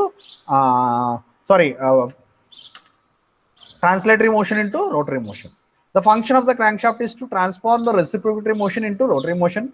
The crankshaft of an internal combustion engine receives the effort or thrust supplied by the piston to the connecting rod and converts the reciprocatory motion of the piston into rotary motion of the crankshaft. He slide झाली. हा, इथं तुम्हाला clearly ही holes दिसत आहेत बघा. तर ही holes आहेत, बरोबर, ही होल्स आहेत. आणि इथं म्हणलंय बघा ही जर्नल. तर ही जर्नल बेरिंग आहे, ज्याला आपण सपोर्ट म्हणलो ते it is called as journal bearing over here. तर इथं काय आहे, ही सगळे सपोर्ट आहेत. एक इथं, ही एक, ही दोन, या दोनच्या मध्ये हा पॉइंट इथं कनेक्टिंग रॉड कनेक्ट करणार, बरोबर. आता याच्या आणि याच्यामध्ये इथं एक आपण कनेक्टिंग रॉड कनेक्ट करणार, बरोबर. याच्या आणि याच्यामध्ये इथे एक कनेक्टिंग रॉड कनेक्ट करणार, बरोबर. याच्या आणि याच्यामध्ये इथे एक कनेक्टिंग रॉड कनेक्ट करणार. म्हणजे 4 कनेक्टिंग रॉड केले आणि इथं सगळे होल्स दिसतील तुम्हाला. इथे एक होल आहे, इथे एक होल आहे, इथे एक होल आहे, दिसतंय का. तर ही सगळे होल्स आहेत ती इंटरकनेक्टेड आहेत आणि तीच इथं वेगळ्या कलरनं दाखवलेले आहेत. या केसमध्ये वेगळ्या वेगळ्या कलरनं दाखवले. इथून आपण ऑइल सप्लाय करू शकतो. ओके, तर त्यासाठी इथं होल्स दाखवलेत बघा. त्यामुळे काय होतं की या एकामधून जरी ऑइल गेलं तर ती सगळ्या सिलेंडरला कनेक्टिंग रॉडला पोहोचतोय, बरं. सगळ्या इथं जर्नल बेरिंग्सला ते ऑइल पोहोचतोय आणि इथं सगळे जर्नल बेरिंग्स आहेत. ह्याला आपण जर्नल बेरिंग्स असं म्हणतो. तर इथं पण तुम्हाला ऑइल होल्स दिसतील बघा. आणि ही जी आहे जिथं आपलं सपोर्ट म्हणलंय तिथं आपण त्याला मेन जर्नल्स म्हणतो. आणि जिथं कनेक्टिंग रॉड कनेक्ट केलंय त्याला आपण काय म्हणतोय, क्रँक पिन. ही क्रँक पिन, बरोबर. ही क्रँक पिनला आपण काय केलं, big end of the connecting rod जोडलं. आणि ह्या जिथं आपण सपोर्ट आहे तिथं म्हणतोय त्याला काय म्हणतोय आपण, मेन जर्नल्स और जर्नल बेरिंग्स. ओके, इथं जे आहे त्याला मेन जर्नल्स और जर्नल बेरिंग्स म्हणतोय.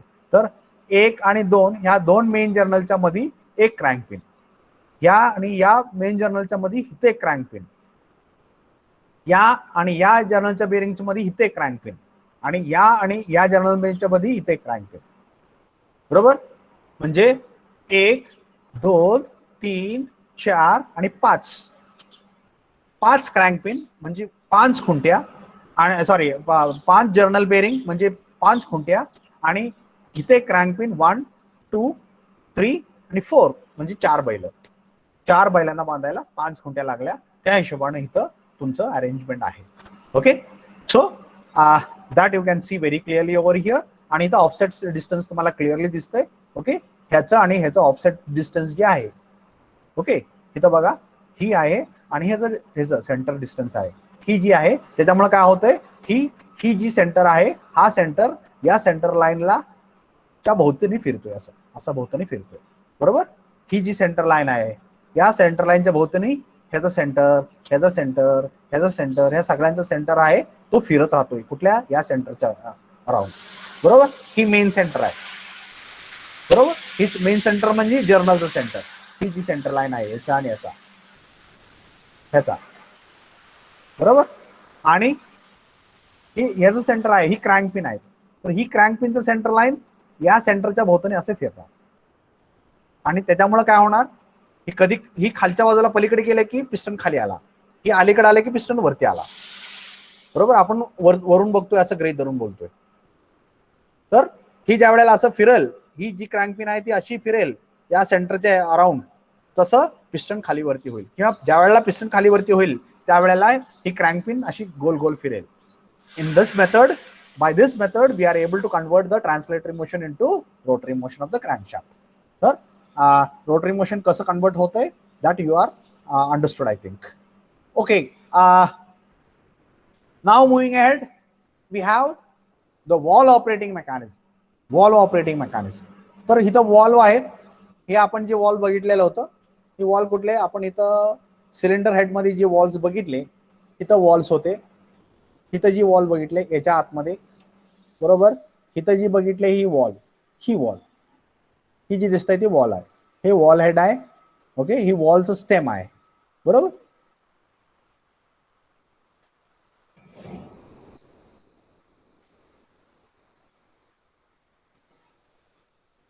इथं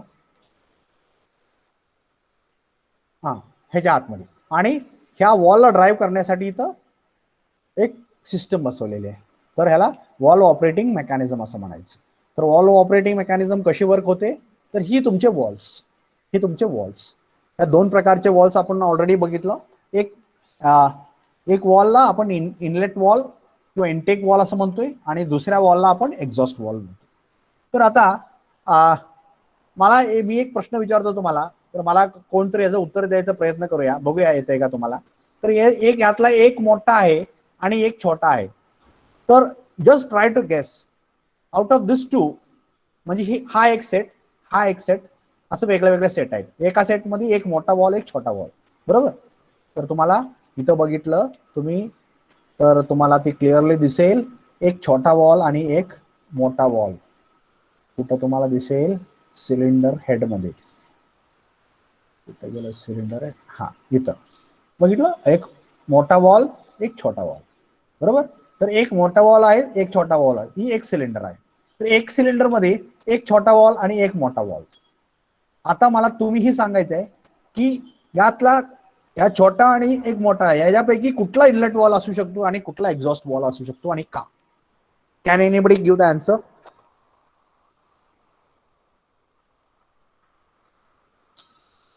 मोठा वॉल इंटेक्ससाठी असतो सर, हा, आणि छोटा वॉल एक्झॉस्ट साठी.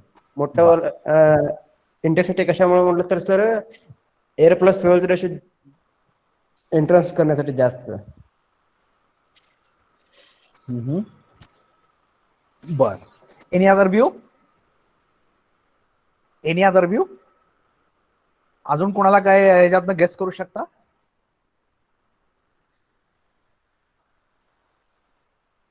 Any other view.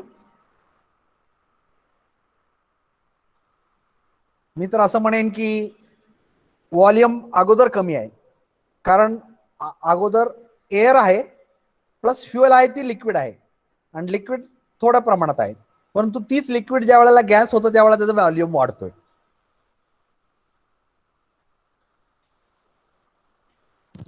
हॅलो. हा, एनी अदर व्ह्यू. जर इनटेक फ्युएलचं प्रेशर कमी असतो, बर हा, कारण व्हॉल्यूम ऑक्युपाय करण्यासाठी वॉल त्याला मोठा दिलेला असतो, बर हा, आणि एक्झॉस्ट गॅसेसचं प्रेशर हाय असल्यामुळे ते कमी जागेतून पण पास आउट होऊ शकतो. very correct. So both of them have given correct answers. Okay, no matter, the bigger one is your inlet wall and smaller one is your exhaust wall. तर हे का, कारण कमी प्रेशर मध्ये आपल्याला सिलेंडर भरायचं आहे. कमी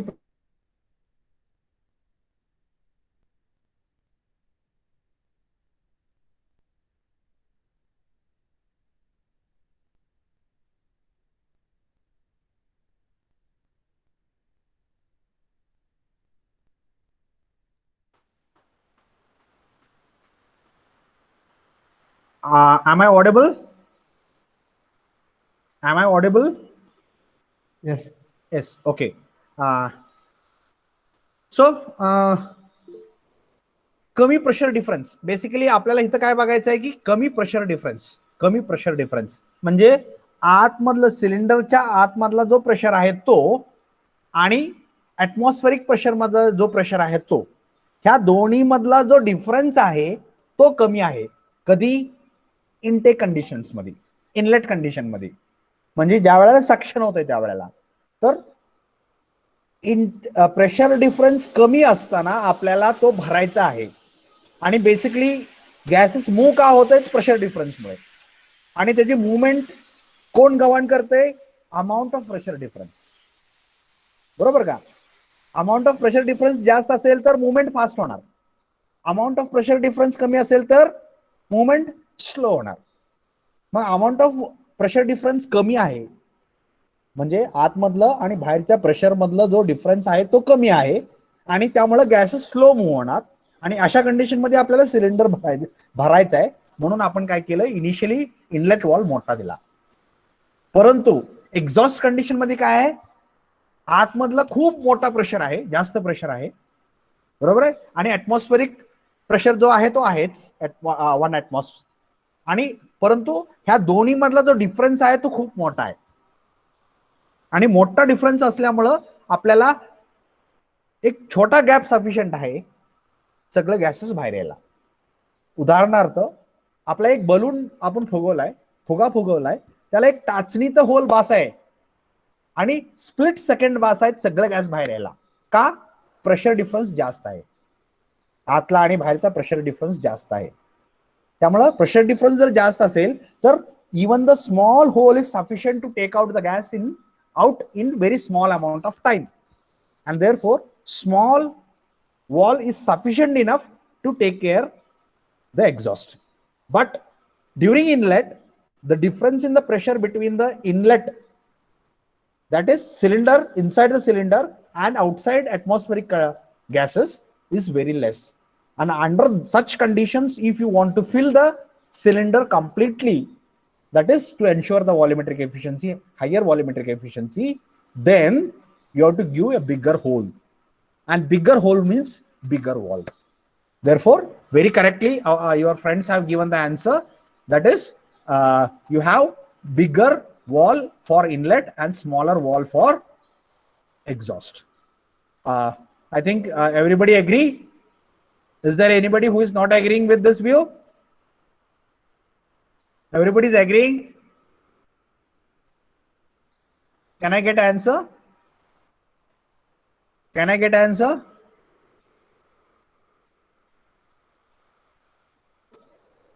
Okay. Somebody is saying yes in the chat. That is everybody is agreeing with. Okay, no problem. So that is your walls. It is a doorway that lets the gases in or out of the cylinder. So what is the function of the walls? It is a doorway. It is a म्हणजे ते कवाड आहे, दरवाजा आहे. कशासाठी? Gases आतमध्ये किंवा बाहेरमध्ये येऊ देण्याचा जी मार्ग आहे. So the engine wall is a device that regulates, directs or controls the fluid flow. Wall is a device that regulates, directs and controls the fluid flow. Maybe it is a gas, liquid, whatever it is. In this particular case, it may be purely air or air fuel mixture by opening or closing it partially or obstructing the passageway. थोडं कधी कधी थोडं open करणार, जास्त open करणार, depending on that. Okay, how that is going to control or regulate the flow. The intake and exhaust valve open at a proper time to let the air or air fuel mixture in or let the exhaust gas out. Note that both the valves are closed during compression and combustion stroke, so that the combustion chamber is sealed. परंतु इथं काय म्हणलंय, एक गोष्ट लक्षात ठेवा, inlet stroke म्हणजे आपण 4 operation complete, cycle complete करण्यासाठी 4 ऑपरेशन्स म्हणतो. कुठले कुठले? Suction, compression, exhaust, sorry expansion आणि एक्झॉस्ट. ह्यातलं इनटेक किंवा सक्शन मध्ये इनलेट वॉल ओपन असतो. एक्झॉस्ट किंवा एक्झॉस्ट स्ट्रोक मध्ये एक्झॉस्ट वॉल ओपन असतो. बरोबर? सक्शन स्ट्रोक मध्ये इनलेट वॉल ओपन असतो आणि एक्झॉस्ट स्ट्रोक मध्ये एक्झॉस्ट वॉल ओपन असतो. मग राहिले कुठले? राहिले कॉम्प्रेशन स्ट्रोक आणि एक्सपान्शन और कंबशन स्ट्रोक. तर या वेळेला दोन्ही वॉल क्लोज असतात. दोन्ही वॉल क्लोज असतात. हे सगळं तुम्हाला माहिती आहे. सो बेसिक आहे, हे सगळं तुम्हाला गोष्टी माहिती आहे. आणि material used is phosphorus, bronze और मोनल मेटल. आणि हे ऑपरेट करण्यासाठी असे एक पुश रॉडची व्यवस्था करावी लागते. Okay, push rod. तर ह्या रॉडला आपण पुश रॉड असं म्हणतोय. ही वॉल आहे तुमचा, ही वॉल आहे आणि याला पुश रॉड असं म्हणतोय. तर ही पुश रॉड काय करतोय? त्या रॉकरला पुश करतो. हे रॉकरला इथून पुश केलं, इथं फलक्रम आहे, इथं फलक्रम आहे. या फलक्रमच्या अराउंड ही लिव्हर तुमचा मूव्ह होतोय. तर ही लिव्हर एंड इकडे येईल की हा लिव्हर एंड इकडे जाणार. बरोबर? म्हणजे हा पुश रॉड ज्या वेळेला ह्या लिव्हर एंडला वरती ढकलतो त्यावेळेला हा लिव्हर एंड खालती जातो आणि तो ह्या वॉलला खालती ढकलतोय. बरोबर? Push rod is used when the camshaft is situated at the bottom end of the cylinder. Push rod कधी वापरतात? जर कॅमशाफ्ट साईडला बसवलेला असेल तर. कारण असं बोललंय का? कारण काय केसेस मध्ये कॅमशाफ्ट वरती पण, इंजिनच्या वरती पण बसवले जातात असं म्हणलंय. आणि हा तुमचा कॅमशाफ्ट आहे.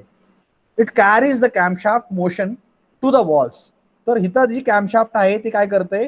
की ज्यावेळेला कॅम लोब ह्याला पुश करतोय, याला फॉलोवर म्हणायचं, याला कॅम म्हणायचं. हा झाला कॅम, हा झाला फॉलोवर, आणि या फॉलोवरला कनेक्टेड आहे push rod.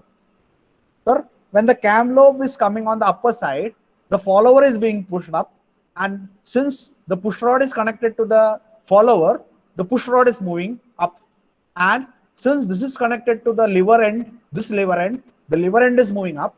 This is your fulcrum, and the other end of the lever is moving down, and this particular lever end is connected to the tip of the wall, and therefore when this particular lever end is going down, it is pushing the wall down, आणि therefore इथं hole असतं, inlet किंवा exhaust hole असतं, आणि that is going to open.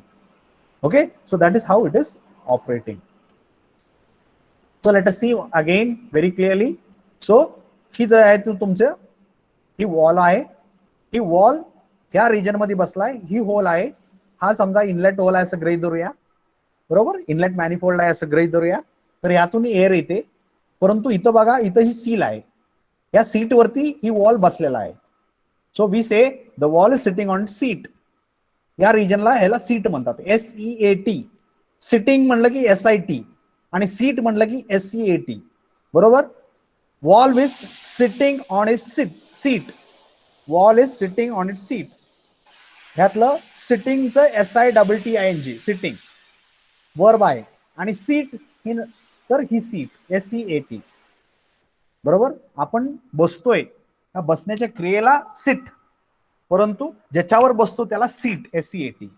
तसं इथं ह्या रिजनला आपण सीट म्हणतोय, वॉल सीट म्हणतोय, आणि wall is sitting on it seat. Wall is sitting on its seat. So when it is sitting on its seat, this passage is closed. This passage is closed. Inlet manifold is closed. Now the air cannot go inside. मग कधी ही open होईल, ज्या वेळेला ही wall खाली जाईल त्यावेळेला. तर त्यासाठी आपल्याला काय पाहिजे, ही वॉल खाली ढकलायला पाहिजे. मग खाली ढकलण्यासाठी आपण काय केलं, ही रॉकर वापरला. इथं ह्याला रॉकर असं म्हणतो. तर रॉकर काय करतो, इथं फल्क्रम आहे, बरोबर. फल्क्रम म्हणजे लिव्हर आणि ही फल्क्रम.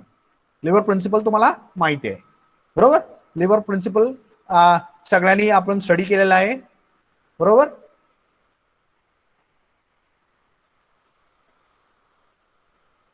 लिव्हर प्रिन्सिपल म्हणजे आपण असं काहीतरी ड्रॉ करतो बघा, असं ड्रॉ केलेलं तुम्हाला माहित असेल,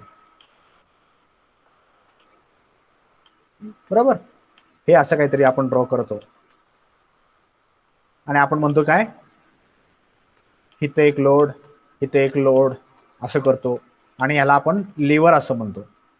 मग इथं समजा F1 लोड असेल, तर F1 लोड असेल, आणि ही समजा डिस्टन्स L1 असेल इथून इथपर्यंत, तर ही F2 लोड आहे असं गृहीत धरा, आणि ही डिस्टन्स L2 आहे असं गृहीत धरा. ही L2 आहे, L2 आहे, बरोबर. ही L1 आहे. तर F1 into L1 is equal to F2 into L2 असं आपण शिकलेलं आहे, बरोबर. म्हणजे आपण ह्याला जर इकडं पुश केलं, ही इकडं पुश केलं, तर हा इकडं खाली येईल, किंवा याला इकडं वरती पुश केलं तर ही बाजू खालती येईल. आणि ही काय आहे, फल्क्रम, ही सपोर्ट आहे. म्हणजे around this particular point this is going to move. Similarly this is your fulcrum, this is your fulcrum, and this is your lever. Now this is your lever. मग काय करतोय आपण, we are pushing this up, we are pushing this up, therefore this end of the lever will move down. मग जेवढ्या प्रमाणात ही वरती push करतोय तेवढ्या प्रमाणात ही वरती खाली येणार. Okay, so this end whatever amount we are pushing, this end that will be that much amount it will be going down, बरोबर. मग जेवढ्या प्रमाणात आपल्याला ही वॉल पुश करायचं आहे, जेणेकरून आपल्याला ओपन करायचं आहे, तेवढ्या प्रमाणात आपण काय करणार, ह्याला इकडे पुश करणार.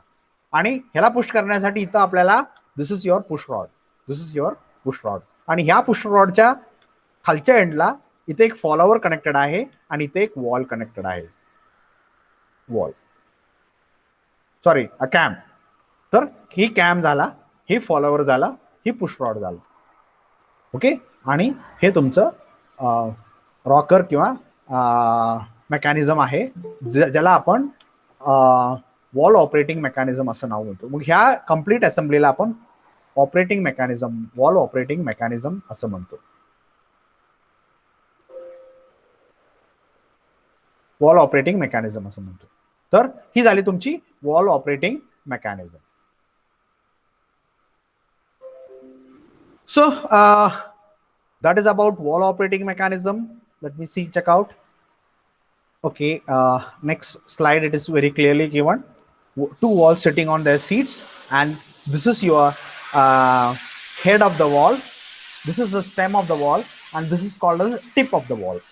तर ह्या टिपला आपण खाली पुश करतो आणि ह्याला इनिशियल प्रेशर द्यायला इथं सीट वरती बसवण्यासाठी इथं आपल्याला स्प्रिंग जोडलेल्या आहेत. स्प्रिंग सील इथं स्प्रिंग्स जोडलेले आहेत, वॉल स्प्रिंग्स दिलेले आहेत. तर ही वॉल स्प्रिंग, इथं वॉल रिटेनर, कारण त्या स्प्रिंगला स्प्रिंग रिटेनर ज्याचं फंक्शन आहे त्या स्प्रिंगला जाग्यावर धरून ठेवणं ते, आणि स्प्रिंग रिटेनर जाग्यावर फिक्स करण्यासाठी इथे एक नॉच असतं. या नॉच मध्ये स्प्रिंग रिटेनर टाकला की हे स्प्रिंग बाहेर येऊ शकत नाही. मग स्प्रिंग इथं इकडे अडकलंय, इथं स्प्रिंग रिटेनर धरून ठेवलंय आणि हे दाबून बसवल्यामुळे याच्यामध्ये टेन्शन आहे, आणि तेवढंच टेन्शन आता या वॉल मध्ये आहे ज्याच्यामुळं हे या सीट वरती प्रेस करून बसतो. आणि आता ह्याला जर उघडायचं असेल तर ह्या स्प्रिंग जेवढा फोर्स देतो त्याच्यापेक्षा जास्त मोठा फोर्स आपल्याला इथं लावावा लागणार आणि ह्याला खाली पुश करावं लागणार. त्यावेळेला इथं ओपन होणार आणि त्यावेळेला इथं जी काही गॅस आहे ती वरती किंवा खालती जाऊ शकतात. Okay, so that is how it is operating. So it is clearly shown over here. Okay, असे वॉल्स बसवलेले आहेत आणि ते वॉल्स ऑपरेट करण्यासाठी इथं कॅम्प शाफ्ट बसवलेला आहे आणि इथं दोन कॅम्प शाफ्ट दाखवलेले आहेत. एक कॅम्प शाफ्ट या दोन शाफ्ट साठी आणि दुसरा कॅम्प शाफ्ट दुसऱ्या दोन कॅम्प शाफ्ट साठी असं दाखवलेलं आहे. बरोबर आहे. May be it is a V8 engine, or if this is a engine with 4 walls, 2 inlet walls and 2 exhaust walls, depending on काय दाखवलंय आपल्याला. Preferable it is a engine with 4 walls per cylinder. Okay, 2 inlet walls and 2 exhaust walls. तर ही दोन wall आहेत, त्याला operate करण्यासाठी ही एक camshaft, आणि ही जी वॉल्स आहेत, दोन वॉल्स आहेत त्यांना ऑपरेट करण्यासाठी हे कॅम्पशाफ्ट. तर ह्याला ओव्हरहेड कॅम्पशाफ्ट अरेंजमेंट असं बोलतो. या केसमध्ये आपल्याला ओव्हरहेड कॅम्पशाफ्ट अरेंजमेंट आहे, आणि या केसमध्ये आपल्याला साइड कॅम्पशाफ्ट अरेंजमेंट असं म्हणतो. म्हणजे या केसमध्ये आपण कॅम्पशाफ्ट कुठे बसवलंय, साइड मध्ये बसवलंय, साइडला बसवलंय. बरोबर, हे इंजिनच्या साइडला आहे. बरोबर, आणि ही क्रँकशाफ्ट आहे. क्रँकशाफ्ट मधून पॉवर घेतली कॅम्पशाफ्टला, कॅम्पशाफ्ट मधून फॉलोअरला आली. इथं रोलर फॉलोअर दिसतोय तुम्हाला, त्या फॉलोअर मधून ही पुशरॉडला आलं, पुशरॉड मधून ह्या रॉकरला आलं, त्या रॉकर मधून ही इकडे पुश झाला की हा इकडे पुश होईल, हा इकडे पुश झाला की ह्या वॉलला खाली ढकलेल आणि wall seat is going to now become open. Okay, this particular port is going to open and it is going to allow now the gases to pass across it. बरोबर, ही ज्या वेळेला वरती जाईल त्यावेळेला ही खालती जाईल, आणि ज्या वेळेला कॅमलोब इथून पास होईल त्यावेळेला परत ही खालती जाईल. ही खालती गेलं की परत आणखी ही वरती येईल, म्हणजे हा वॉल आहे तो त्याच्या सीट वरती येऊन बसेल. So this is how a wall operating mechanism is working. So that is shown again over here. Okay, but in this particular case the camshaft is on the upper side. Now आता इथं आपल्याला ही cam lobe आहे ते directly कॅमला push करतायत, sorry वॉलला push करतायत. इथं आपल्याला push रॉडची गरज नाही, पुश रॉडची गरज नाही. बरोबर, इथं डायरेक्टली आपण त्याला किंवा इथे एक रॉकर वापरून आपण त्याला डायरेक्टली मोशन देतो. सो डिपेंडिंग ऑन कसं तुम्ही अरेंज करताय त्याच्यावरती अवलंबून आहे. इथे एक रॉकर टाकून रॉकर आर्मला ह्या कॅम्प पासून रॉकर आर्मला मोशन आणि रॉकर आर्म पासून वॉलला मोशन देऊ शकतो डायरेक्ट. म्हणजे ही वॉल ही कॅम आहे तो रॉकरच्या एका एंडला लावायची आणि दुसरा एंड वॉलला लावायचा, अशी अरेंजमेंट करू शकतो. किंवा ही रॉकर आहे तर डायरेक्ट आपण वॉलला पण अरेंज करू शकतो. So what we require is camshaft over here, आणि ही दिसतंय ही तुमचं रॉकर आहे. तर ही रॉकरची अरेंजमेंट दिसली बघा तुम्हाला. आता हा झाला फॉलोवर, हा झाला कॅम्पशाफ्ट, हे तुमचे दिसते ते कॅम्पशाफ्ट. बरोबर, हे कॅम्पशाफ्ट, ही रॉकर इथं बसवला, सॉरी फॉलोवर इथं बसवला, आणि ही झाला पुशरॉड. त्या पुशरॉडचं मोशन या रॉकरला येते. ही रॉकरची ही एंड वरती गेली की ही एंड खालती येणार, आणि ही कुठं कशाला पुश करणार, त्या वॉलला पुश करणार. बरोबर, आपल्याला इथं एक्सप्लोडेड व्ह्यू दाखवलाय ज्याच्यामध्ये आपल्याला सिरियली पार्ट्स दिसत आहेत. म्हणजे इथं स्प्रिंग बसवलंय.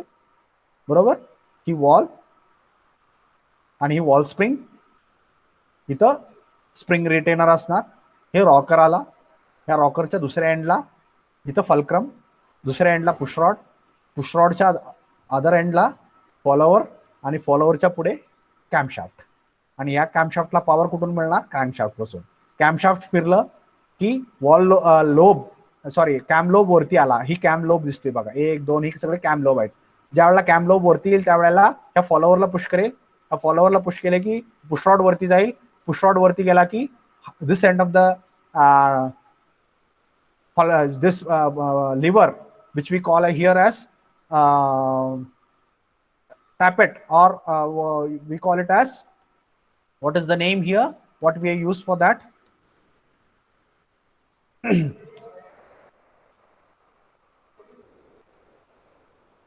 Rocker arm. Okay, sorry. So the rocker, the push open. So this is your rocker. So this rocker, this end will be moving up. This is a fulcrum over here. This rocker end will go down, and that will push the camshaft, the wall down, thereby opening the manifold passage. Okay, so hope everybody has understood how the walls are operating. Here it is again shown, overhead camshaft. इथं directly काय केलंय, ही walls आहेत, वॉलच्या एंडला, other एंडला tappet बसवलंय. Tappet म्हणजे तुमचा follower, आणि या फॉलोवरला या कॅमच्या लोब पासून मोशन मिळतंय.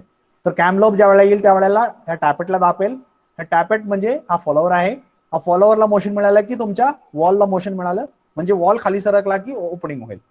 आता इथं पुशरॉडची गरज नाही. ही अरेंजमेंट आहे overhead, single overhead camshaft arrangement. इथं होतं ती डबल ओव्हरहेड कॅमशाफ्ट अरेंजमेंट, आणि आता आपण जी बघितलं ती single overhead camshaft arrangement. Double overhead camshaft मध्ये काय केलं आपण, 4 वॉल्स दिले एका सिलेंडर मध्ये, बरोबर. 2 इनलेट आणि 2 एक्झॉस्ट. इथं आपण 1 इनलेट आणि 1 एक्झॉस्ट देतोय, त्यामुळे सिंगल कॅमशाफ्ट आपल्याला सफिशियंट आहे. तर इथं एक हा कॅम लोब इनलेट साठी असेल, तर हा दुसरा एक्झॉस्ट साठी असेल, बरोबर. तर ही 2 एका सिलेंडरसाठी, 2 एका सिलेंडरसाठी, ही 2 एका सिलेंडरसाठी, ही 2 एका सिलेंडरसाठी. Okay, so that is how we are going to have the wall arrangement. Okay, I think our timing was up to 3:15, and now we have surpassed our time. Probably at 3:30 another teacher is going to engage you. So 10-15 minutes break is there. So now we'll try to stop today for today.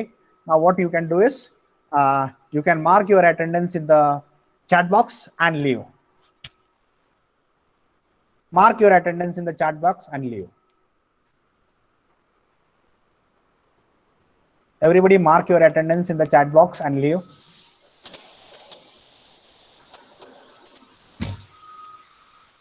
By the time anybody having any doubt, please ask, or else you can even ask in the next lecture also.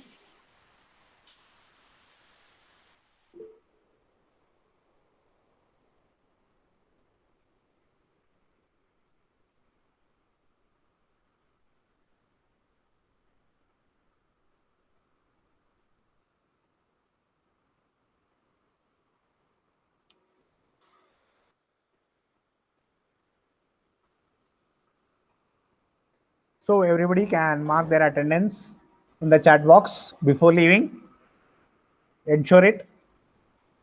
Don't miss marking your attendance. Presently, you don't have the roll numbers. Therefore, write your names in the chat box.